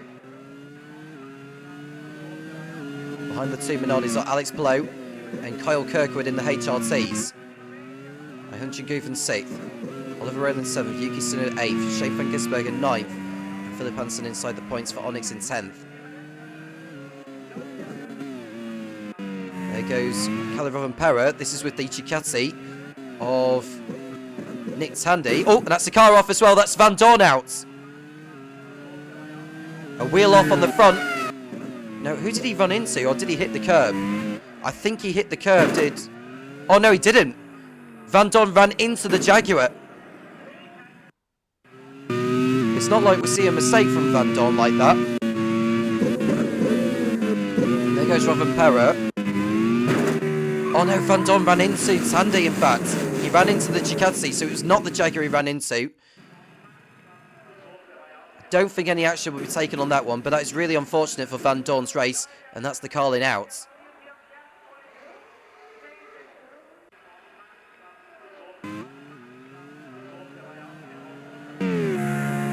There we see Hansen behind Van Gisbergen. He's doing his best to keep hold of 9th position. No further action is taken on the incident involving Tandy and Van Dorn. We are going to see a pass now, though, from the BAR of Sebastian Buemi going through on Marcus Ericsson. BAR running the neutral setup compared to the Fonmetal, who are all using the maximum downforce, so the straight line speed advantage is what's helped Buemi go on through into 16th.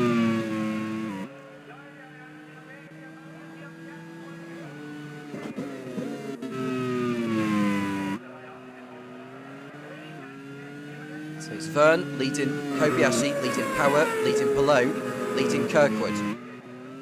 Guven having a tremendous time of it in 6th position for Chris Cavani's Lancia team. Did come away with points, although it was Alessia Rivera who came away with them. In Road America, teams yet to score this season are Carlin, Force India, BAR, Jaguar and Cross.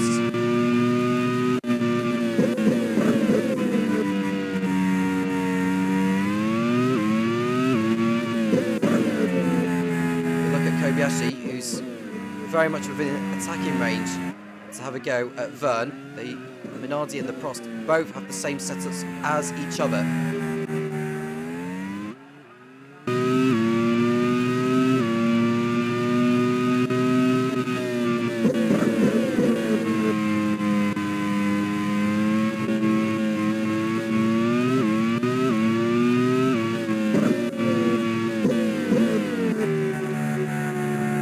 Way to go in this one, just the 2 retirements compared to what we had in the League 2 race earlier. Topher Vendon and Jamie Winkup are the ones out so far.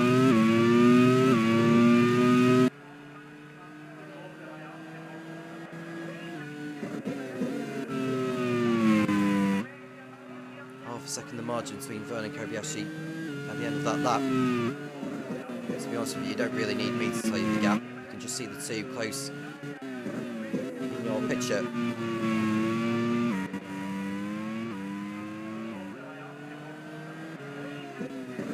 So it's unlikely that Jamie Winkup is going to be coming away in the championship lead.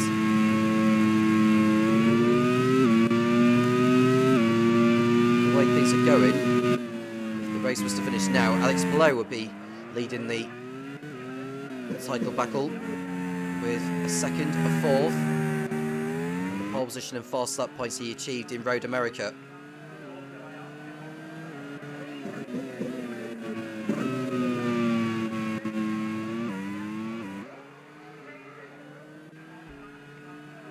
You can just see all the top 5 in your picture as well. It's great to see battling for the lead compared to what we saw in the League 2 race where Grosjean was just dominating, shooting further and further up the road.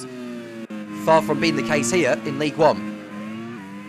There's Max Gunther down in 21st position, just a couple of positions behind his Jaguar teammate Kalle Rovanperä.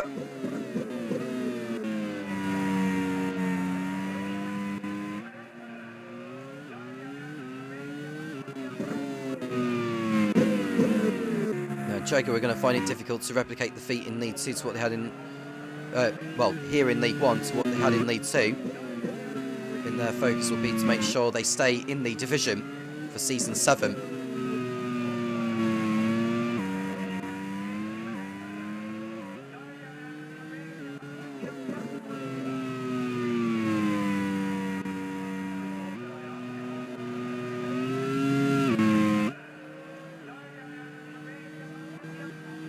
Straight they come towards turn 5 again. Kobayashi not able to find a way past Verne. It's going to come down to the battle of the pit crews. So Rivera is heading past Kevin Estra for 13th place. So good move there for Lancia.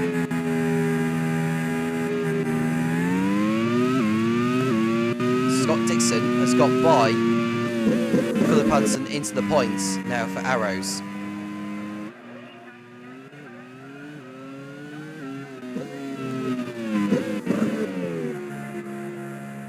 See Verne holding the field up. Is he doing the 2-stop or is he doing the 1? We won't know until further down the line, but it's a good job that Prost have got their car up in the lead after starting 4th on the grid.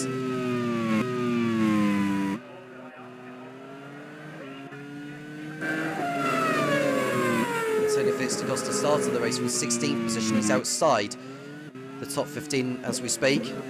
He's probably behind the likes of Sebastian Buemi and Marcus Ericsson.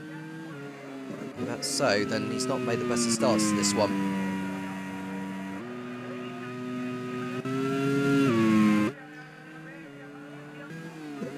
Now, the only driver to come into this one with penalty points is Will Power. He picked up a penalty point for his unsafe rejoin when nearly took out Philip Hansen going off the circuit. I can tell you that Da Costa is ahead of Ericsson in 17th place. And Robert Fines, you can see at the back in 24th place, closing in on Valentino Rossi, who's chasing after Kevin Magnussen. Magnussen won the League One race here last season. There is no chance of him repeating it this time around.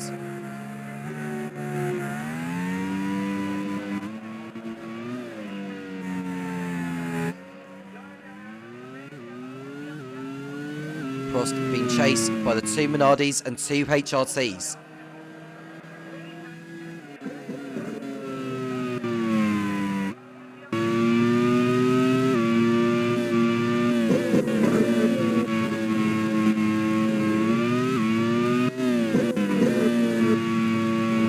Making the most of the corners here. That's where the Prost tends to be thriving at the moment.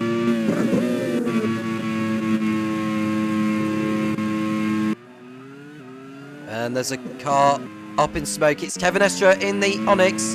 It's going to be 2 races and 2 non-finishes for him.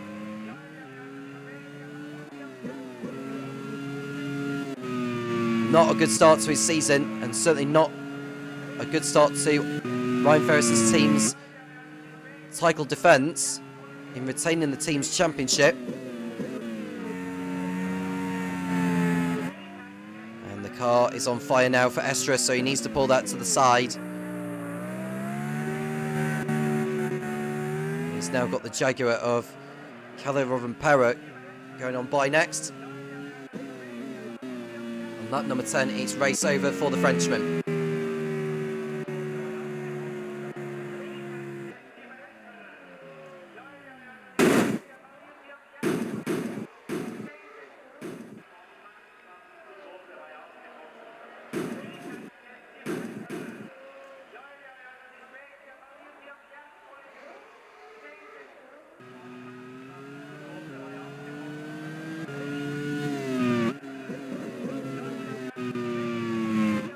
Lap number 11. Verne continuing to lead the way. But will it remain that way come the end? The last win that Prost took was the League One Sepang Grand Prix in Season 4. Sebastian Buemi coming out on top that day.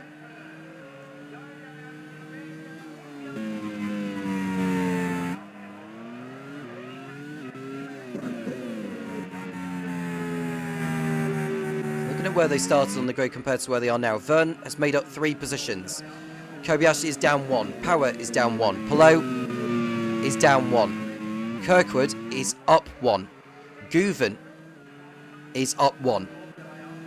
Rowland is up 2. Sonoda is down 3. Van Gisbergen is down 1. And Dixon is up 3. Philip Hansen is the only driver in the top 15 to be in the same position as where he was on the grid.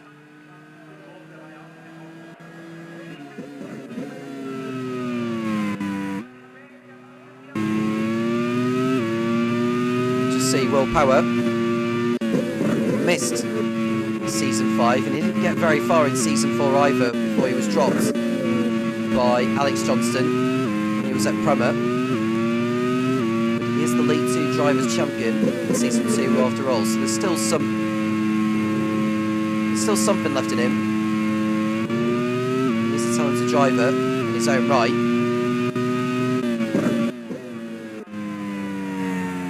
But now he's got Kobayashi in front of him.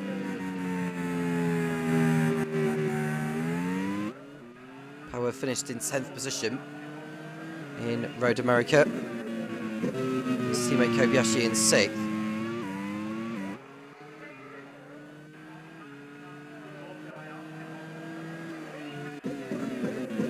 Kiro came into the round in the lead, albeit tied on points with Ducati.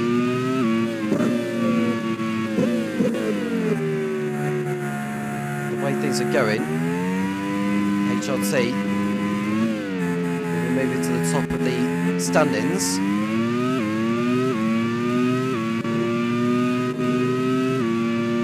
There's a long way to go yet in this, as Vern completes lap number 12.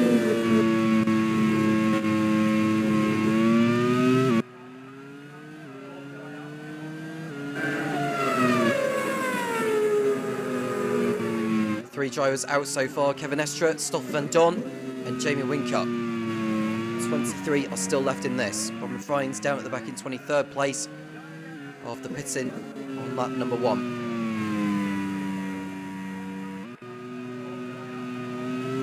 Bottom 3 teams in League 1 will go down to League 2 at the end of the season, so it's vitally important to get some valuable points at this stage of the season.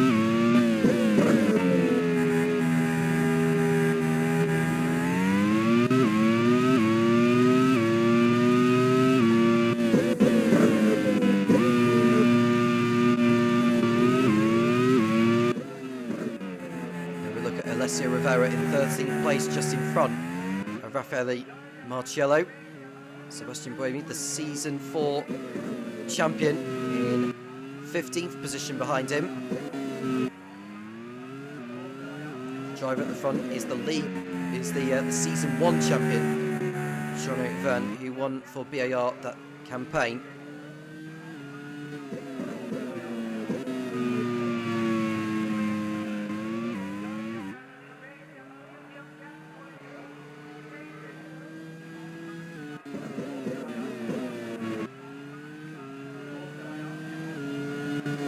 Kobayashi. His last win came in Taupo in Season 2. He won for Arrows that time. Wouldn't he love to win again?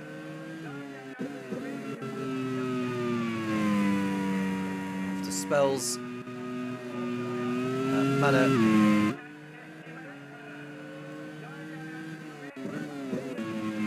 also raced for 40 last season. He also raced for Simsec as well. Neither those teams had gone right for him there. Minor ball with Kyle Kirkwood, who's absolutely desperate for a strong season.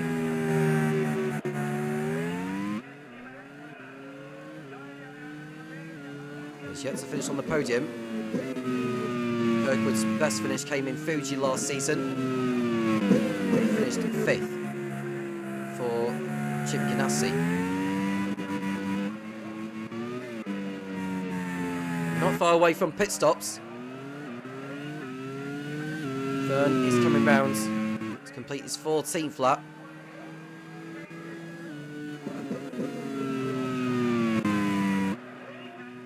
No one ducking into the pit lane just yet.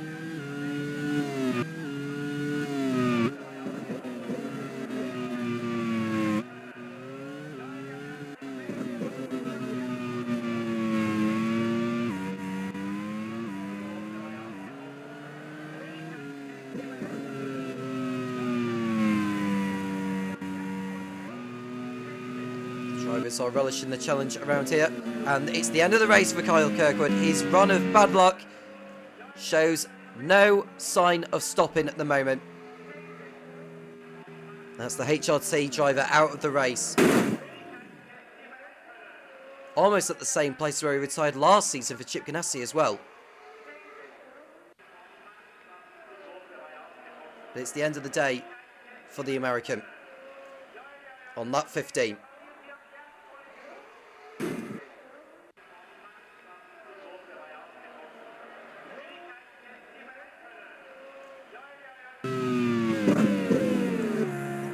One from the top 5 eliminated them.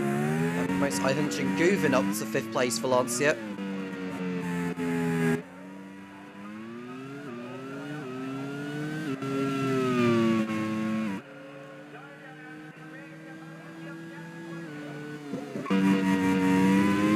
Ryuki Tsunoda, who retired from his debut race at Road America, as Oliver Rowland is the first driver to make a scheduled pit stop for Cooper Kiro. I'm sure he's thinking about that all-important undercut, given how close the field are in this race. The same applies for Kelly Rovanpera for Jaguar.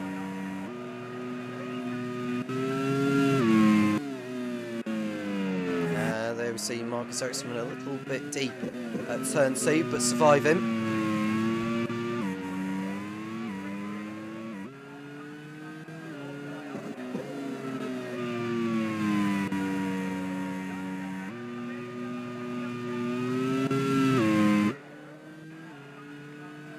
You see Antonio Felix da Costa approaching Sebastian Buemi for position. That's for 13th place on the road. Go back to Kamui Kobayashi behind Vern.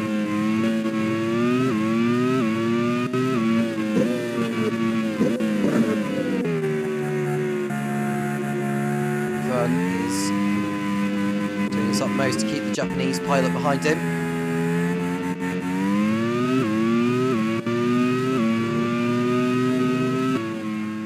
Out of the last corner they come. It's been a strong race for Prost so far. Da Costa is still behind Sebastian Buemi, but he'll be thinking more about the pit stops at this stage.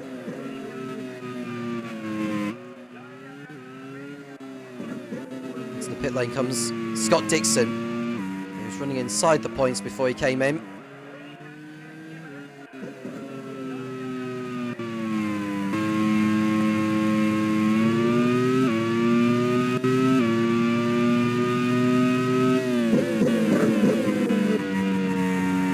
Has been able to remain calm despite the enormous amount of pressure that Kobayashi is putting on him. And there is Valentino Rossi. He's got Scott Dixon ahead of him. Is he going to go through ahead of the IndyCar champion of 6 times? He is not so that time. So Dixon remains in front of him, which will be important. Complete an undercut on some of those ahead.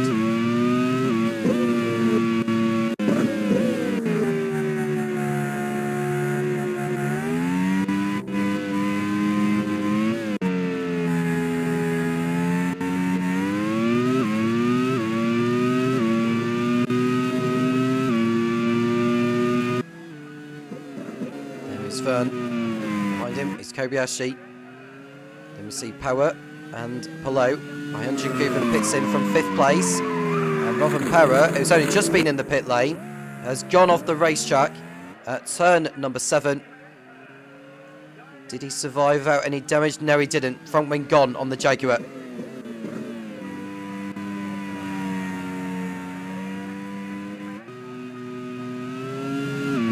It's not been a good start to life, unfortunately, for the Finn. After his heroics for Lola last season in League 2, where he won on 2 occasions.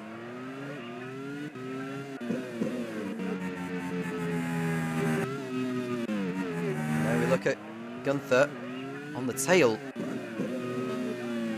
of Nick Tandy, and I think that's Hyunjin Guven has just come out of the pit lane ahead of him. Friens comes in at the same time as Rovanpera.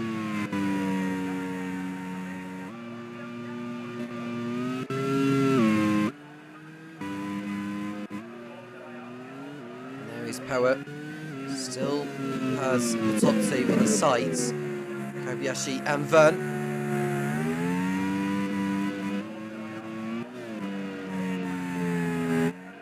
When will these decide to come in for their first stop? Surely there has to be at least one of them doing the 2-stop. It's Palou, and there is Antonio Felix da Costa, who is slowing in the Prost.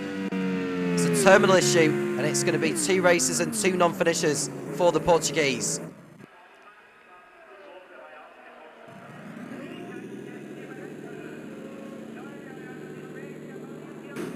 Hartley is in, as is Rivera, as is Marcello. But it's going to be no points for Da Costa. That first Grand Prix Series title is going to be an almighty task for him to achieve this season. Kobayashi still not able to pass Vern just yet.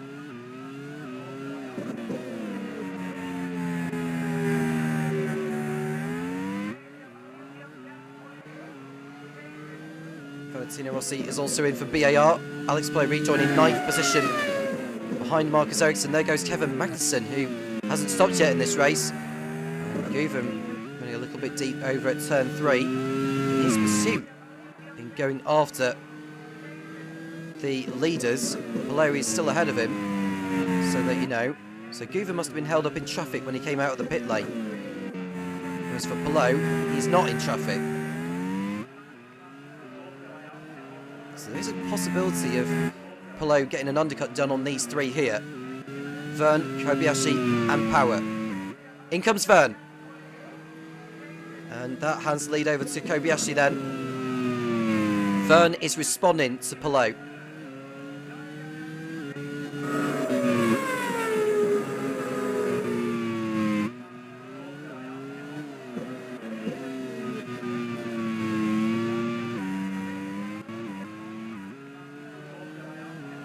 Look at our top 2, the Minardi duo.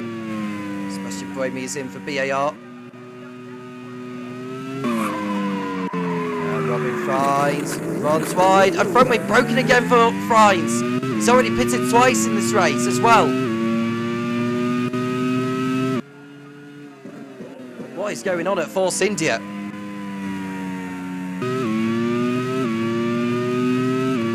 And Vern did rejoin ahead of Palou, and as an added bonus, he's in front of Ericsson, who's ahead of Palou. So Vern has a bit of a buffer now, considering he's got all that ground to make on one Hansen before he gets by him. So this is played nicely into Vern's hands.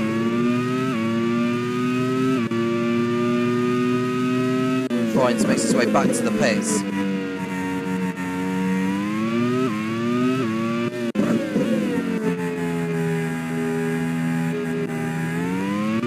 Kobayashi has ducked in from the lead. Power goes through. Now we look at Yuki Tsunoda, who's in front of Shane van Gisbergen, who had that storming drive from the back here last season in League 2. Tsunoda goes through into second place. Van Gisbergen now third on the road. Philip Hansen has come into the pits for Onyx. Through goes Alessio Rivera on Kevin Magnussen for 16th place. Vern and Palou have jumped. Have they both jumped Power? Or Kobayashi rather. Kobayashi is in fact in front of Vern. So Kobayashi has completed an overcut on Vern to take over effectively the net race lead. There they are, look.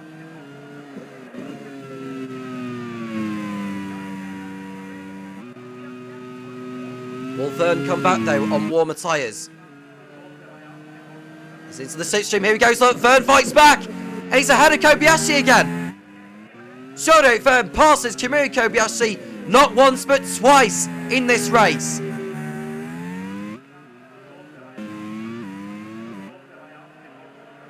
What will Will Power do now? Because with all that battling going on, he's not going to have a big enough margin to reach on ahead of him though, considering the tyres that he will be on. Is he coming in at the end of this lap, or is he going to stay out there for one more tour? Or perhaps even commit to one-stop strategy? No, he's in now as well at the end of lap 21. He's going to rejoin behind probably Ayenchin Guven. So we've got Yuki Tsunoda leading a Grand Prix World Series race for the first time.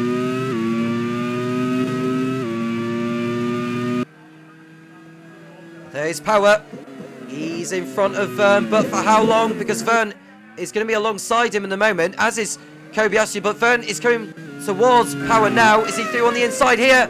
Showing Vern for the lead, effectively, of the League 1 Caribbean Grand Prix, and he's ahead of Power. Very close in terms of the strategies here, and Vern has got back through. The only difference is that Power is ahead of Kobayashi.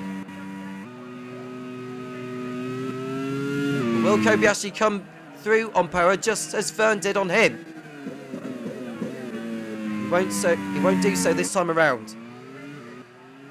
So will the current top 2 of Yuki Tsunoda and Shane van Gisbergen be doing the one stop?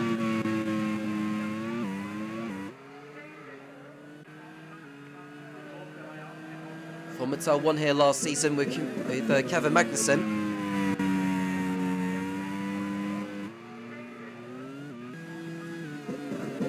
goes Hartley on Magnussen for 17th place. 5 drivers out of the race so far. Antonio Felix da Costa, Kyle Kirkwood, Kevin Estra, Stoffer Van Don and Jamie Winker.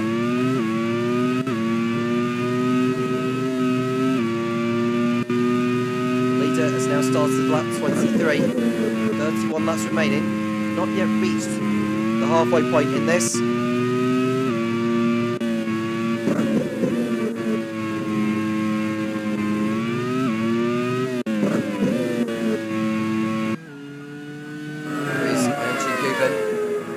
Marcus Ericsson, that's a great pass there from the Turkish driver to go on through.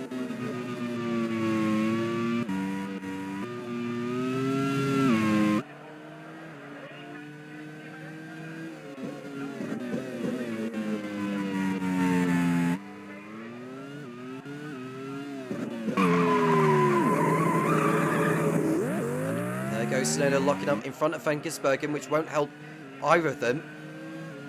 As you can see, just see the two stoppers coming towards them.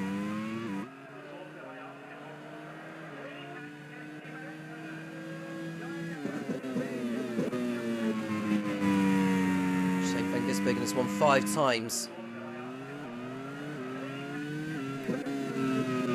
this series in 35 attempts. Yuki Tsunoda's competing in his second outing. Jean-Eric Verne has won 5 times as well, 4 of which came in the first campaign for BAR. And there's an exchange of fastest laps between Verne, Power and Kobayashi, and it's Kobayashi who now has the fastest lap.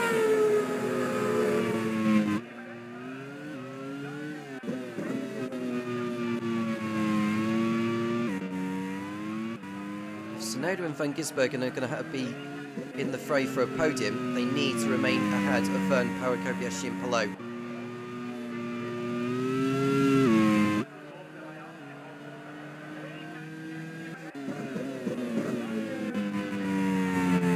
It's going to be a tough ask for them to do that. They're probably around about 2 or 3 laps away from pitting, but Verne, Power, Kobayashi and Palou are coming at them so quickly.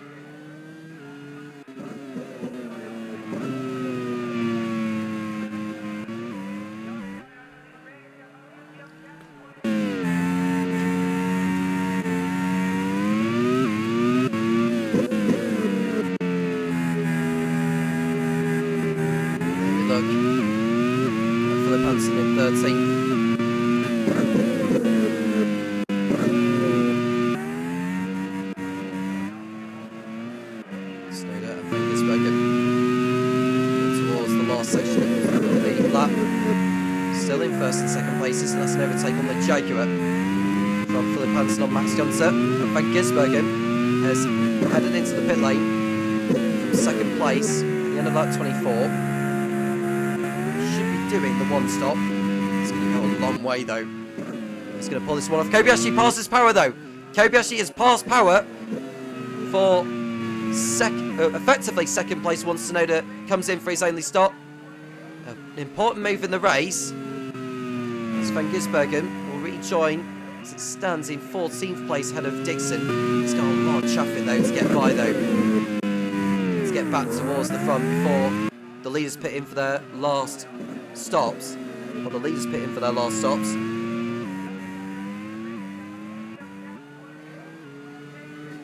And there goes Sebastian Buemi on Max Gunther for 12th.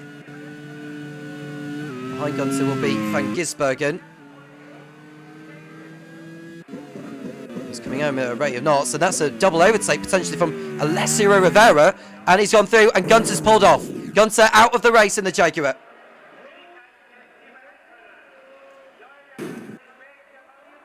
There's a gearbox failure sidelining Gunther. It's 2 races and 2 non-finishes kick-started in season 6. And there we see Yuki Tsunoda not going into the pits yet. Verne will be in range to attack him for the lead. Now does Verne go by Tsunoda maybe at the next corner? Not Right, so Tsunoda has had a terrific race so far.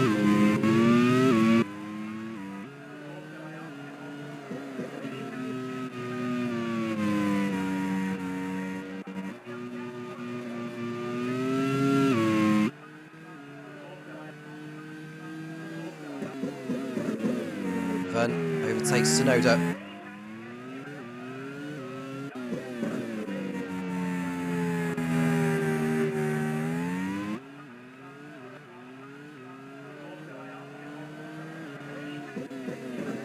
Vern passes Tsunoda for the lead on lap 26. So if I was Tsunoda, I'd maybe consider pitting in at the end of this lap. Just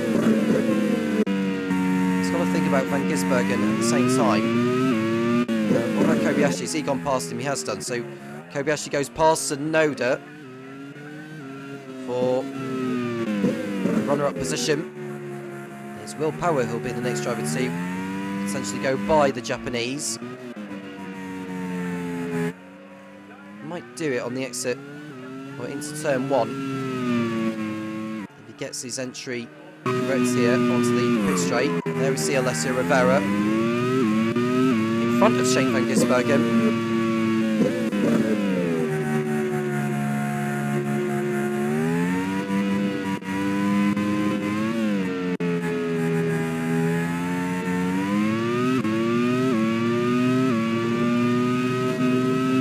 Pit stop over at Ducati. Nick Tandy comes in. It's not been the best of races really from Tandy compared to others. There we can see Power going through on Tsunoda this time, and that's third place going to the Australian. Palou and Guven are the next ones to close in.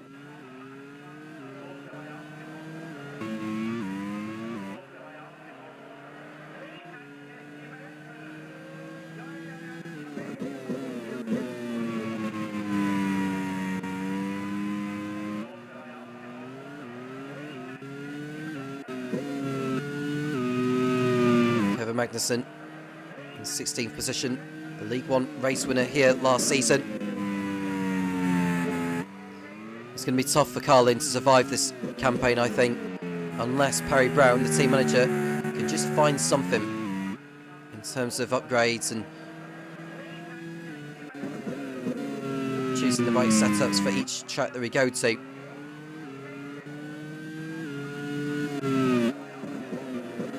So it's now in for Von Mattel. Tsunoda still hasn't boxed yet.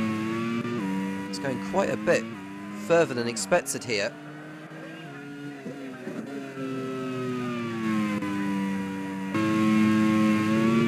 Van Gisbergen is on the tail of Alessio Rivera for P11.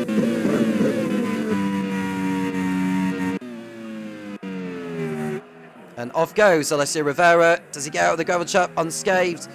He loses positions, but no damage is done to the Lancia.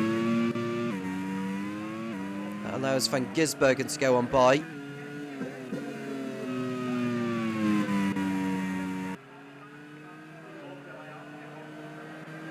See down the back straight towards turn 8.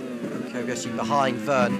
1.1 seconds is the gap.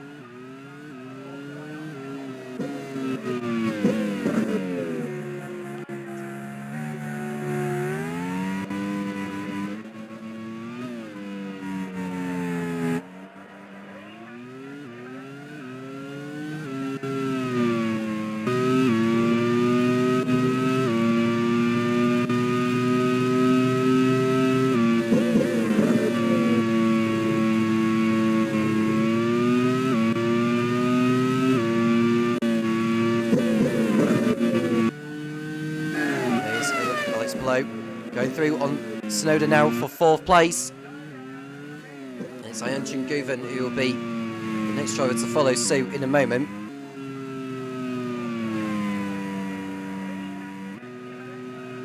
Past the halfway point now in this League One Caribbean Grand Prix. And it's Vern who still leads, but Kobayashi is looming in behind. I think they're catching up to a back marker now as well. And there's Ayunchun Guven through on Yuki Tsunoda for 5th. having a really, really strong outing here in Aruba.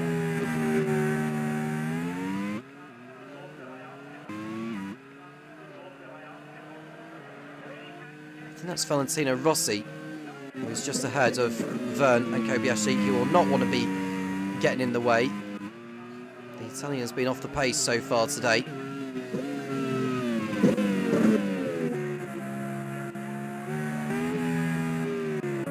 There is Rossi there, well, it's not making it easier at all for the leaders. We're closing in. Verne goes on by. Kobayashi gets held up, and Power will go through, and Kobayashi will be livid with Rossi there. It's not made it easy for the leaders to go on by. Tsunoda has come in from 6th place for his one and only stop at the end of lap 29. And Power passes Kobayashi. Kobayashi got a problem. That was too easy of an overtake there from Kobayashi, from Power, sorry. And I wonder if Kobayashi may be suffering some form of technical issue. This is dreadful luck for team manager Giacomo Pagliaro if that's the case. Rossi goes back to unlap himself from the Minardi.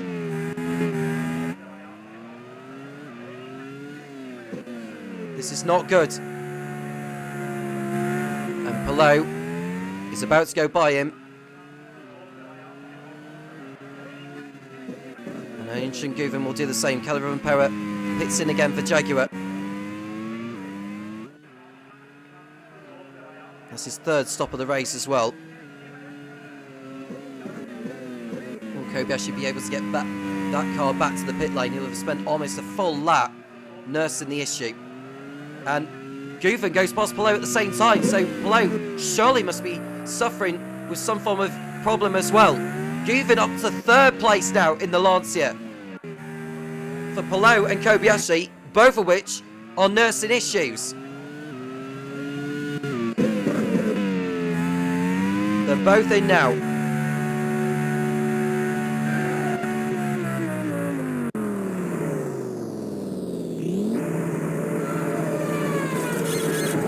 At least both of them can go to the end.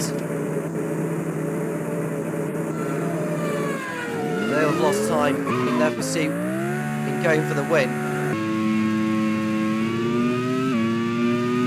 Kobayashi and Palou rejoin in 13th and 14th places behind Yuki Tsunoda.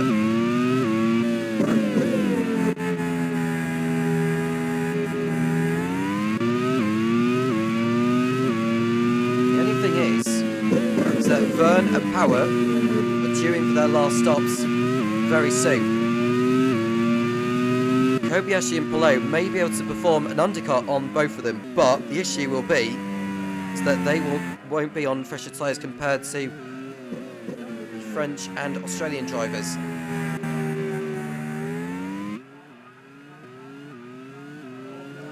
Henshin Guven in 3rd place now for Lancia. What a result this would be for Chris Cavani's team. They've won in the Grand Prix Series before. That came in Campo Grande, 2nd round of the season. Yiffy won that time. That's a pass for, well, it's a lap, Valentino Rossi. He's just not been at it today at all.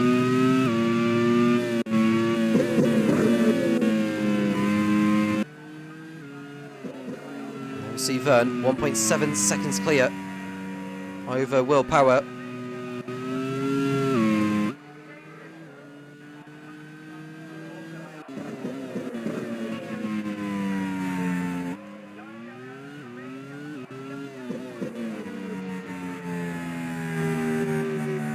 Verne won't want any more back markers in his way before he comes in, because he'll want that gap ideally over Sebastian Buemi in 6th before he ducks in, so he has that buffer over his rivals for the win.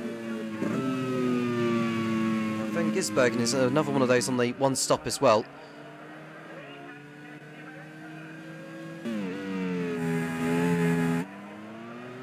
You see Yuki Tsunoda, Kamui Kobayashi right behind him.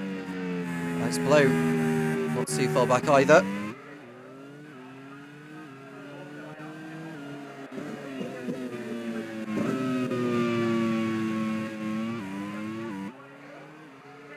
Kobayashi is the most experienced driver in the field.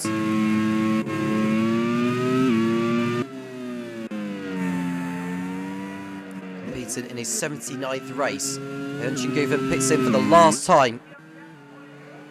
He'll probably rejoin behind Yuki Tsunoda, but will he get in front of Kobayashi and Palou?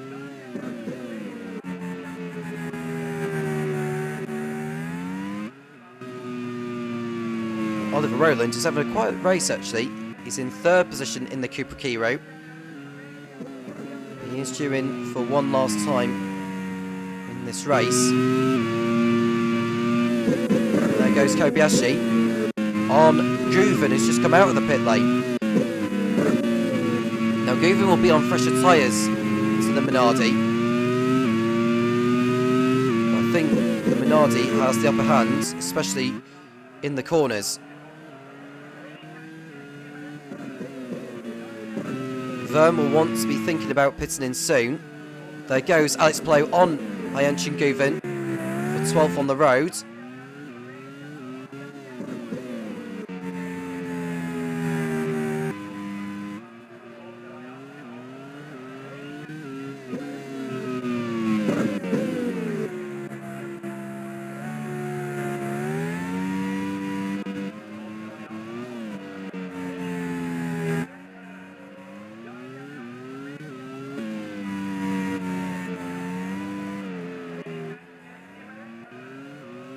Valentino Rossi comes in for his final stop in the BAR. He will not be coming away with any points today. Philip Hansen is in for Onyx.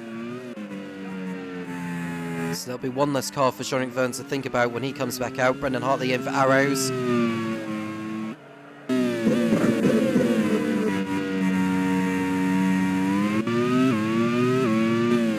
gap between Verne and Powers come down a little bit now. 1.3 seconds is the margin.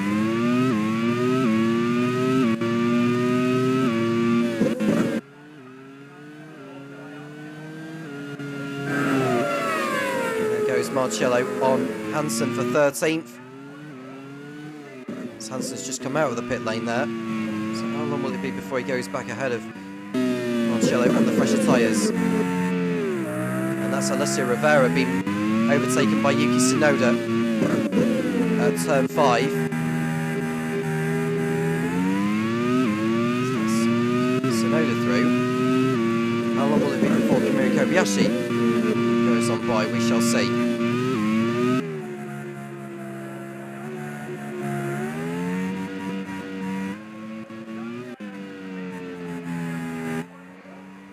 The Cupra Kiro of Oliver Rowland. His teammate Jamie Whincup already out of the race.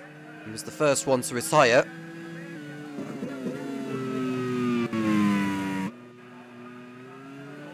Now we look at Marcus Ericsson in P12. Chasing Hyun-Jin Guven. Scott Dixon is the latest to enter the pit lane. Inside the points before he came in.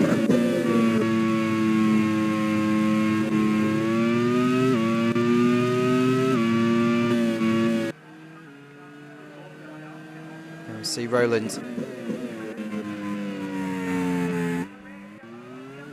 In P3, the Formula E champion of 2025. Has yet to win in this series after 40 attempts. That's Nick Tandy going through on Scott Dixon's just come out of the pit lane.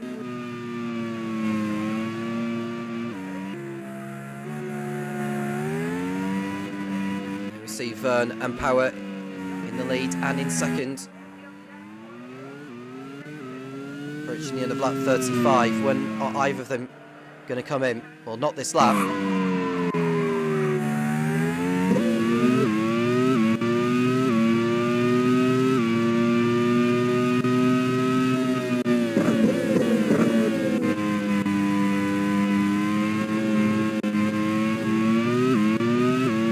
Rowland has come in for Cupra Kiro for the last time. It looked like engine smoke up ahead there. I couldn't quite see. It might just have been a little bit of tyre smoke from someone locking up. Sebastian Buemi in for BAR, which allows Shane van Gisbergen to go up into third place, ahead of Yuki Tsunoda and Alessio Rivera.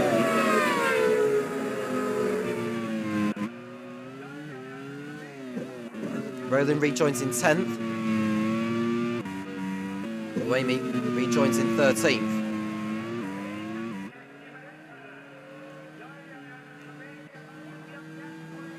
Now, looking at the gaps, Vern and Power are expected to rejoin in front of Van Gisbergen. It's Robin Power on his own in 19th position. I'm not sure he'll be chasing his Robin Frimes, who's also had a race to forget after pitting him 3 times in this. And into the pit lane comes Vern and Power. They're both in at the same time.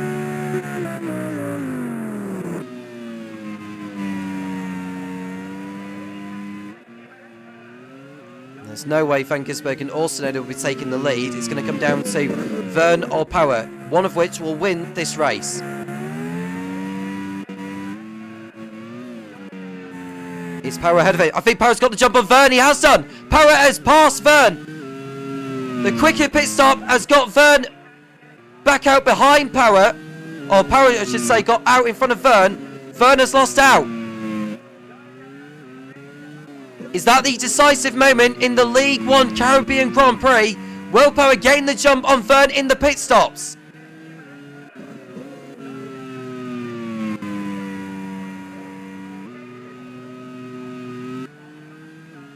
There we see Van Gisbergen and Tsunoda in 3rd and 4th places.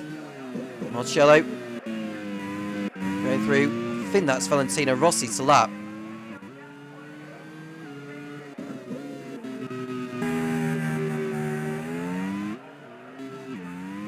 And there we see Robin Perra, and that's a retirement for Robin Frimes in the Force India. Not good news for Ed Spencer, the team manager of the Force India squad. We're hoping for more in Curitiba next time out. And there goes Hansen, lapping Valentino Rossi, although a little bit too exuberant to get by.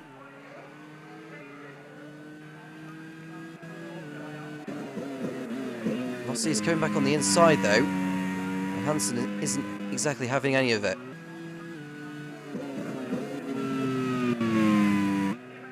There is Power, there is Vern. 1.6 seconds is the margin. With 16 laps remaining, into the pit lane comes Alessio Rivera for the last time. He'll drop out of the points. He'll drop out of the top 15, to be honest with you. There goes Guven on Alex Palou, and he's through. Hyunshin Guven through into 6th position past Alex Palou, whose chances of a podium are slipping away in this.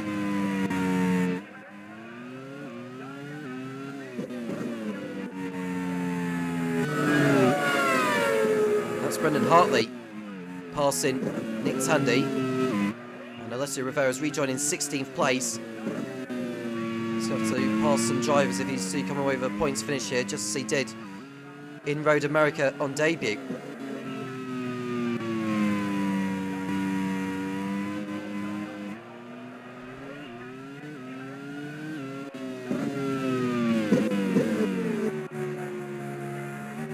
Power's last win in the Grand Prix Series came in Season 2 at the season finale in Laguna Seca.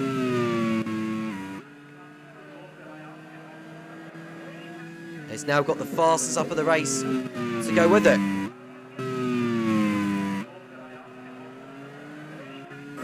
Vern is going to have to dig in deep to get the lead back. There's still time left in the race for everything to change. Yuki Tsunoda has made the one-stop work. He's in 3rd place, although Kobayashi's got by Shane van Gisbergen for 4th position. So it's going to be mightily tough for Tsunoda to hold on here. But it's been a brilliant effort from him today.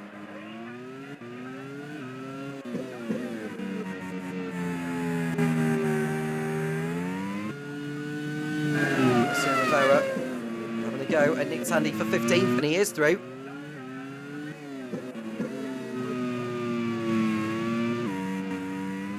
How far can he go?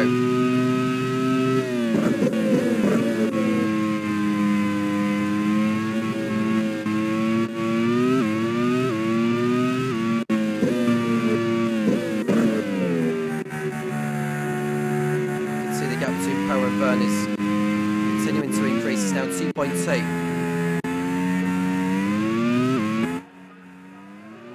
Vern is consigned to a second place finish. Power continuing to set the fast up of the race. Another brilliant lap by him. There aren't any back markers for them to negotiate. I don't think they'll catch up to any more before this race is over. This is going to come down to driver skill really, and keeping it on the racetrack.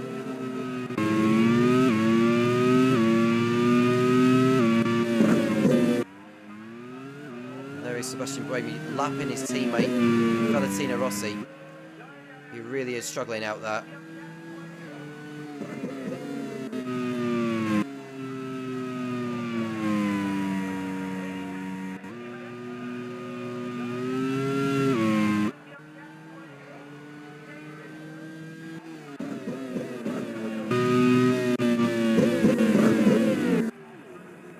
Alessio Rivera running wide at turn 2.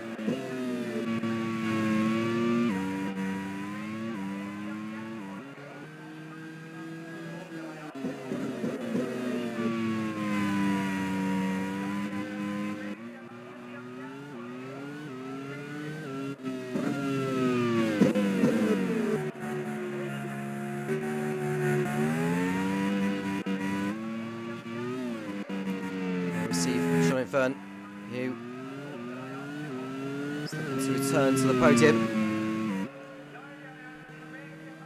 Power with another new fast stop as well on that tour.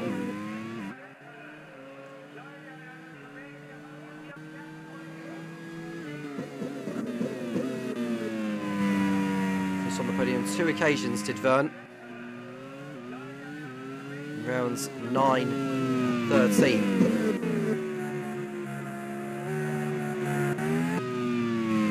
Hockenheim and Marrakesh. Oh, someone's blown up. It's Will Power! The race leader is out! Fire on the Minardi! Will Power goes no further! Vern is back into the lead. Power's race is done!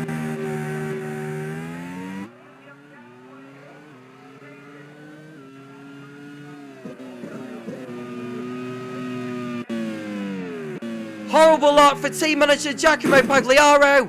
Power's first win in over 3 seasons. We'll have to wait another couple more weeks.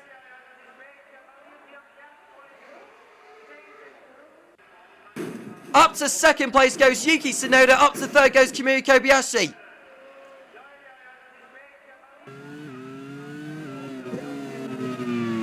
I have to say, Tsunoda's doing a brilliant job in holding up Kobayashi here. I'm not sure if Fonmatil expected this. But Tsunoda is really holding up the Minardi very, very well here. Guven has passed Van Gisbergen as well. He's up into 4th position.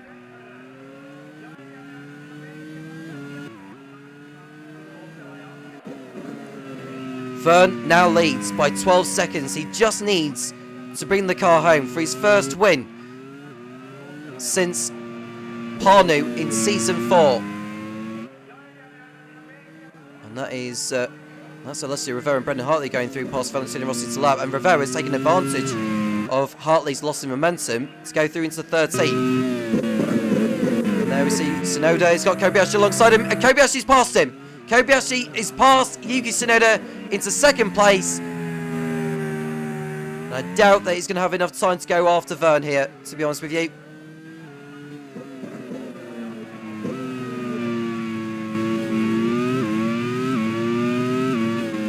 Vern can afford to drop a second a lap on Kobayashi and still take victory.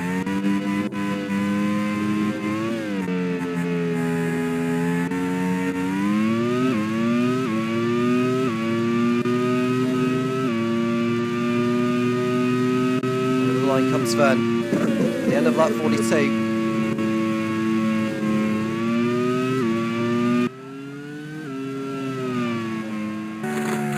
And off goes Hansen in the Onyx.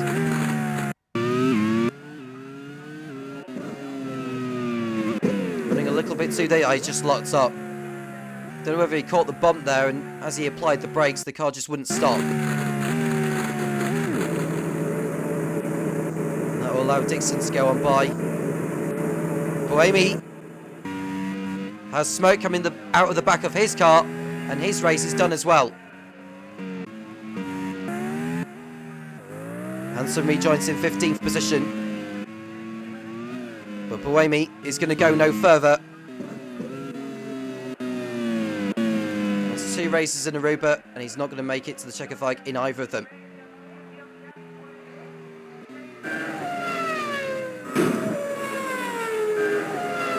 And Hansen's error has allowed Scott Dixon to move up into the final points paying position.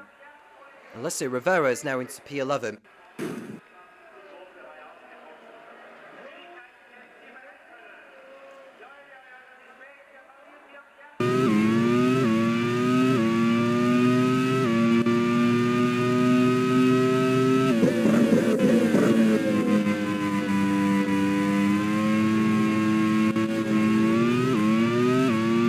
Guven still in 4th place ahead of Alex Palou by 2 seconds. There's a similar margin between Guven and Tsunoda as well.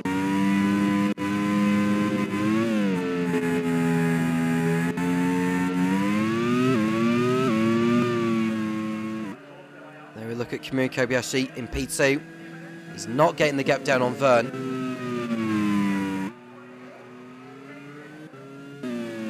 There we see Philip Hansen. Just wants to bring the car home now.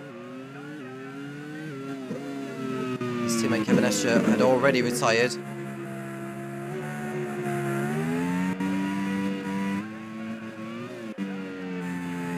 Raffaele Marcello is in 9th position for Force India, who are on course to open their points account for this season. Prost most certainly so, with the way Vern is going about his business, which will leave Carlin, BAR and Jaguar yet to score. They will be in the teams in the bottom 3 as it stands.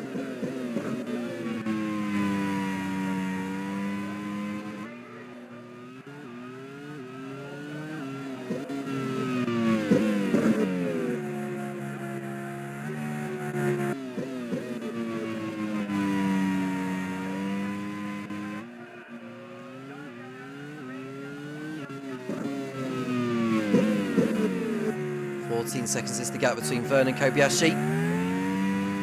Tsunoda is 1.7 clear over Guven. Oliver Rowland running in 6th place. He's over a second off Palou in 5th. Van Gisbergen's down to P7 now. 1 stop for him just hasn't quite paid off for him this time around here.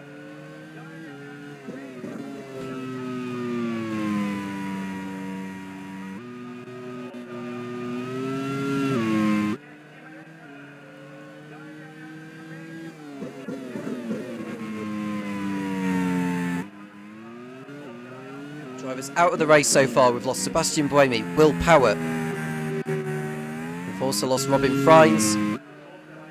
We've also lost the likes of Antonio Felix da Costa, Max Gunter.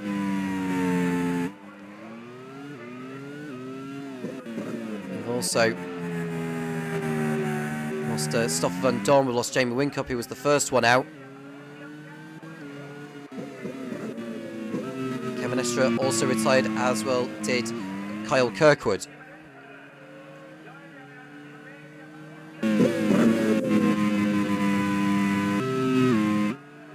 There goes Tandy, lapping Valentino Rossi. It looks like Philip Hansen is coming towards Tandy to go through ahead of him.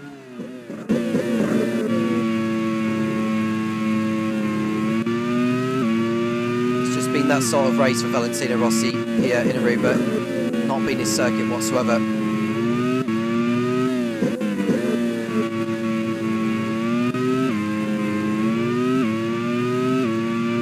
8 laps remaining.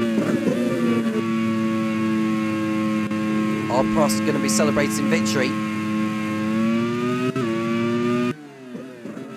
It's been 20 races since their last win.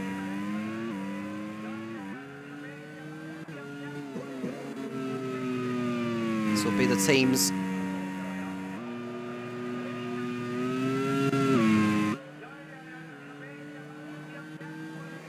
seventh win in this championship.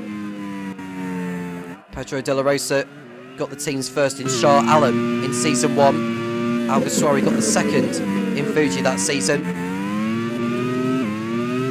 And then the next four all came in Season 4, where Buemi triumphed in Ikaro Pagua, Istanbul, and in Sepang. Fern, as I've already mentioned, took victory in Parnu during that time. Here in Aruba, that run without a win is about to end, unless we get any more twists. Hansen has overtaken Tandy for 13th place.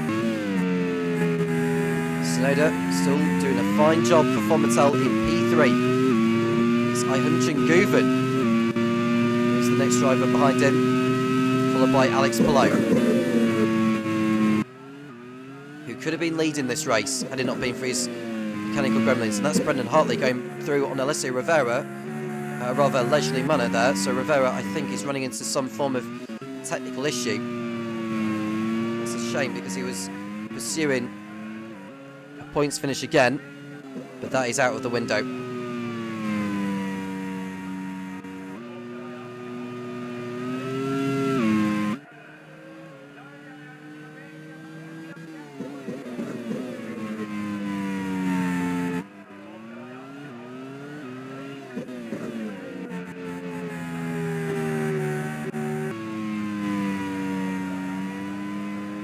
Vern in the lead on his way to victory, win number 6 of his career.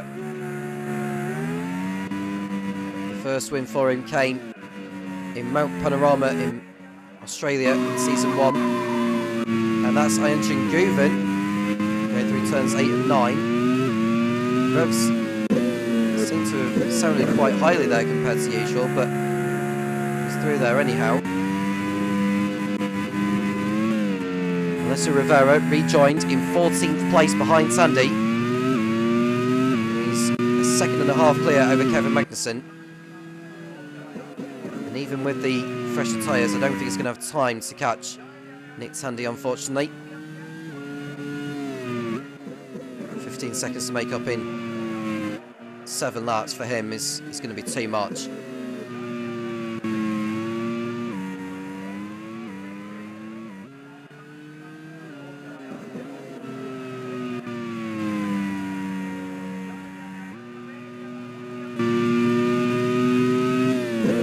Kobayashi, who started the race on pole position before Vern got by him at turn number 1. Looks as though he's having to settle for second place here, which Minardi will happily take. Through goes Marcus Ericsson on Shane van Gisbergen for 7th place. Looks like Ewan Gale is going to get 2 Fomitel cars in the top 7 here. And we're right on board with the nose cam of Yuki Tsunoda on course for podium number 1 in race number 2.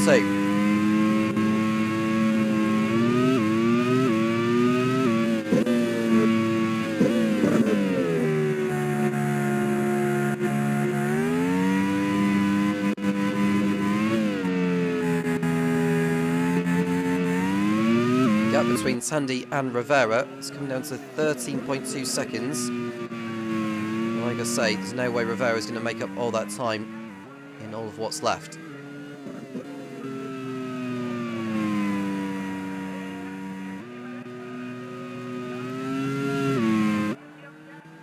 Vern just needs to bring the car home. 15 seconds clear now over Kamui Kobayashi. What will Giacomo Pagliaro be thinking after Power pulled out? About 8 laps to go. Here's Ericsson. Van Gisbergen now is under threat from Raffaele Marciello, who's was thinking about a move here, and he's going for it at turn number 5. Through goes Marcello on Van Gisbergen for 8th position.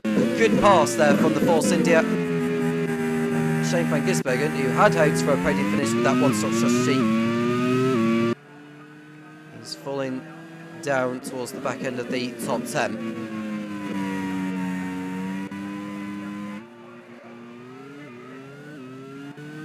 See Yuki Tsunoda, 4 seconds off Kamui Kobayashi, but a podium will do for him.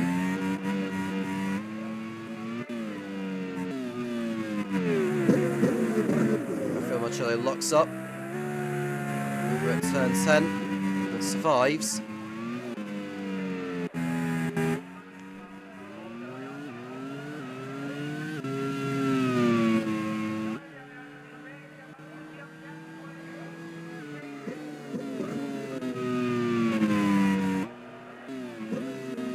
See Tsunoda in 3rd place. What a drive this will be, and Ericsson has done a good job today as well, up from 12th to 7th. And Other Rowland, who's had a good round overall, after a brilliant qualifying again. Cooper, we're going to get some good points in the long term regards to staying in League One. Fast up of the race from Alessio Rivera on the fresher tyres. That has come as a surprise.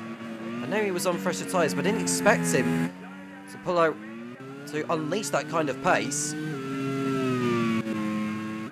But Shonen Verne has now got 3 laps more to do. On lap 51 out of 53.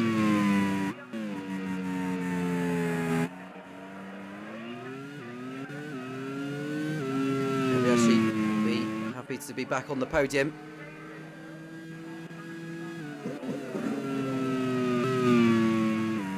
Now the last time Kamui Kobayashi had achieved a podium finish was his first race for 40 at Indianapolis last season. 2 Japanese drivers on the podium. The way things are going now.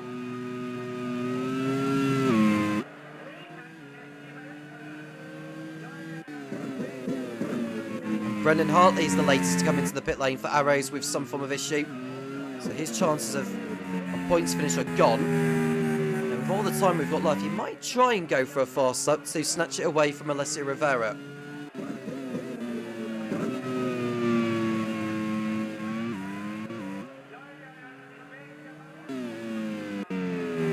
Engine Gubin run a little too deep at turn 7, and that's only going to give a little bit of encouragement to Alex Palou, who had hopes for more than what he's about to get. Verne has started the penultimate lap here in Aruba, and out goes Rossi. It's a front suspension failure that has forced him to retire. He will be classified as a finisher. So it'll be the same scenario as what it was in Road America, where he pulled out with only a few laps left but was still classified as a finisher. The same will be applied here. That is the 10th driver to pull out of this one.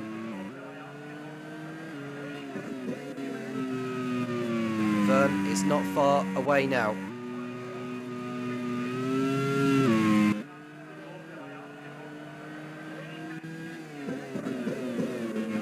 Between Tandy and Rivera has come down to 5.2. We look at Yuki Tsunoda in P3.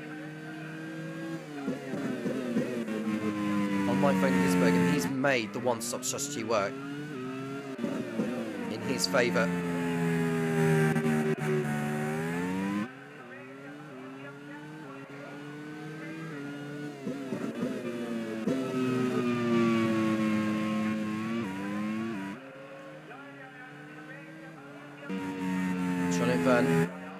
It's about to come around to begin the last lap of the race. What a race we've been treated to again here. And Kobayashi's off! For second place, Kobayashi's off in the gravel track! It goes from bad to worse for Minardi. Looking out the front row, it's all falling apart for them.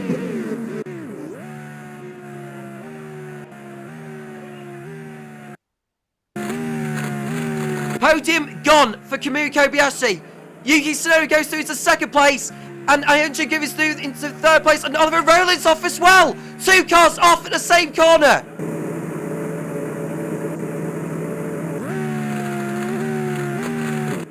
Disappointment there for Giacomo Pagliaro and for Ed Hunter. And the cars are pointing the wrong way. Rowland rejoins in 9th place. Kobayashi's going to fall out with the points. He is out of the points.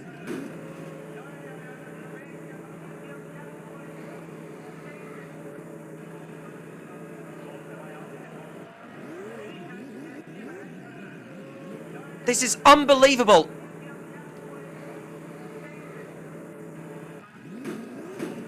Now we need to be going to Jean-Luc Vergne because he's about to take the checkered flag.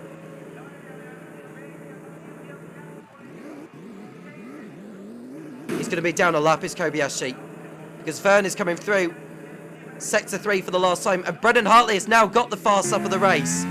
But there is Jean-Luc Vergne, who's taken it steady since Power had retired. Jean-Luc Vergne wins the League One Caribbean Grand Prix. The drought is over for him, and Prost get their first win for over a season. Kamui Kobayashi's demise has allowed Yuki Tsunoda in only his second Grand Prix World Series race to come through to finish in second place for Fummetal. A great effort from the Japanese. And it's a first-time podium for Ayhancan Guven, the first Turkish driver to finish on a Grand Prix World Series podium. Well done to him, well done to Lancia, and to team manager Chris Cavani. Alex Palou 4th, Marcus Ericsson 5th, Raffaele Marcello in 6th place, Shane van Gisbergen 7th, Scott Dixon 8th, Oliver Rowland after off on the penultimate lap has got back to 9th place. Kamui Kobayashi second down to 16th and a lap down on the race winner. Philip Hansen inside the points in 10th place. You got Nick Tandy, who's got Alessio Rivera on his tail to the flag. No more time left for Rivera to get through. Tandy 11th. Rivera 12th. Hartley with a fast lap is in 13th position. And then we got Kevin Magnussen and Kalle Rovanperä, the last drivers to finish on the lead lap.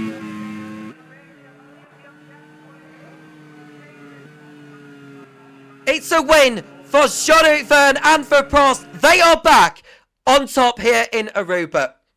Yuki Tsunoda second, Ayhancan Guven in third for Lancia. That's his first podium in the Grand Prix Series. The same for Yuki Tsunoda. Alex Palou 4th, Marcus Ericsson 5th, Raffaele Marcello in 6th place, Shane van Gisbergen 7th, Scott Dixon 8th for Arrows, Oliver Rowland 9th, and Philip Hansen taking the final point in 10th position for Onyx. Outside the points, we've got Nick Tandy in 11th place, Alessio Rivera in 12th, Brendan Hartley in 13th, Kevin Magnussen 14th, followed by Kalle Rovanperä. Kamui Kobayashi down to 16th place after that off, and Valentino Rossi retired just before the end, but he's still classified as a finisher. Sebastian Buemi retired, as did Will Power and Robin Freins. Max Gunter and Felix da Costa, Kyle Kirkwood, Kevin Estra, Stoffel Van Dorn, and Jamie Whincup. Those were the drivers that did not finish. Kamui Kobayashi got the point for fast lap, and the fast lap point was taken right at the end by Brendan Hartley. Disaster for Minardi after locking out the front row, Power retiring with an engine failure, and Kobayashi throwing second place away right at the death. And that's handed Yuki Tsunoda and Ayhancan Guven their first ever podiums in the Grand Prix Series in only their second races. Jean-Luc Vergne has got Prost up and running after double non-finish at Road America at the season opener. They are right back in the fray. Could they claim their Drivers and Teams Championships back this time around? It's time to run down on the League One Drivers and Teams Championships in the voice of Topher Smith and I'll see you for the next round in Curitiba in a couple of weeks' time. Topher, over to you. Well, another fantastic race today and a deserved victory for Jon-Erik Vergne, withstanding the pressure of both of the Minardis earlier on. It's a shame that the Minardis did not make it to the end of the race, such was their performance today, but I'm sure they will be back with a bang next time out in Curitiba. What has this race done to the championship standings? Let's take a quick look. Alex Palou, consistent point scoring in the first 2 rounds, has put him to the top of the standings, 32 points for the HRT driver, ahead of Jamie Whincup, who failed to score today. Jon-Erik Vergne, his victory has put him straight up to 3rd in the championship, ahead of Shane van Gisbergen in the Ducati on 21. Yuki Tsunoda, his first podium in only his 2nd outing, 5th place for the Japanese driver on 18 points, ahead of his teammate Marcus Ericsson on 16. Hengchen Guven also taking his first podium today at only his 2nd attempt. A great job by he and Yuki Tsunoda. 15 points for the Turkish driver, ahead of Philip Hansen, Nick Tandy and Kamui Kobayashi, today's pole sitter, sitting 10th in the championship on 9 points. And in the team standings, great point scoring from the 2 Fomital drivers has put them collectively to the top of the team standings. 34 points for Ewan Gale's team after the first 2 rounds, 2 ahead of HRT and a further 1 ahead of Ducati. Cooper Ikiro sits 4th on 27, ahead of Prost on 25, Lancia on 19, Onyx on 13, Minardi on 10, Force India on 8, Arrows on 7, and then Carlin, BAR and Jaguar sits in the relegation zone, all with 0 points each. However, it is still early days. I'm sure they will be back with a vengeance in the next few rounds, trying to elevate themselves up the order. So another fantastic event in the Grand Prix World Series comes to an end, and we now look forward to the next round in Curitiba in Brazil. After that race, there will be the first upgrade window of the season, so teams and drivers now have one last chance to get that early budget in before they can upgrade their power, their downforce and or their reliability.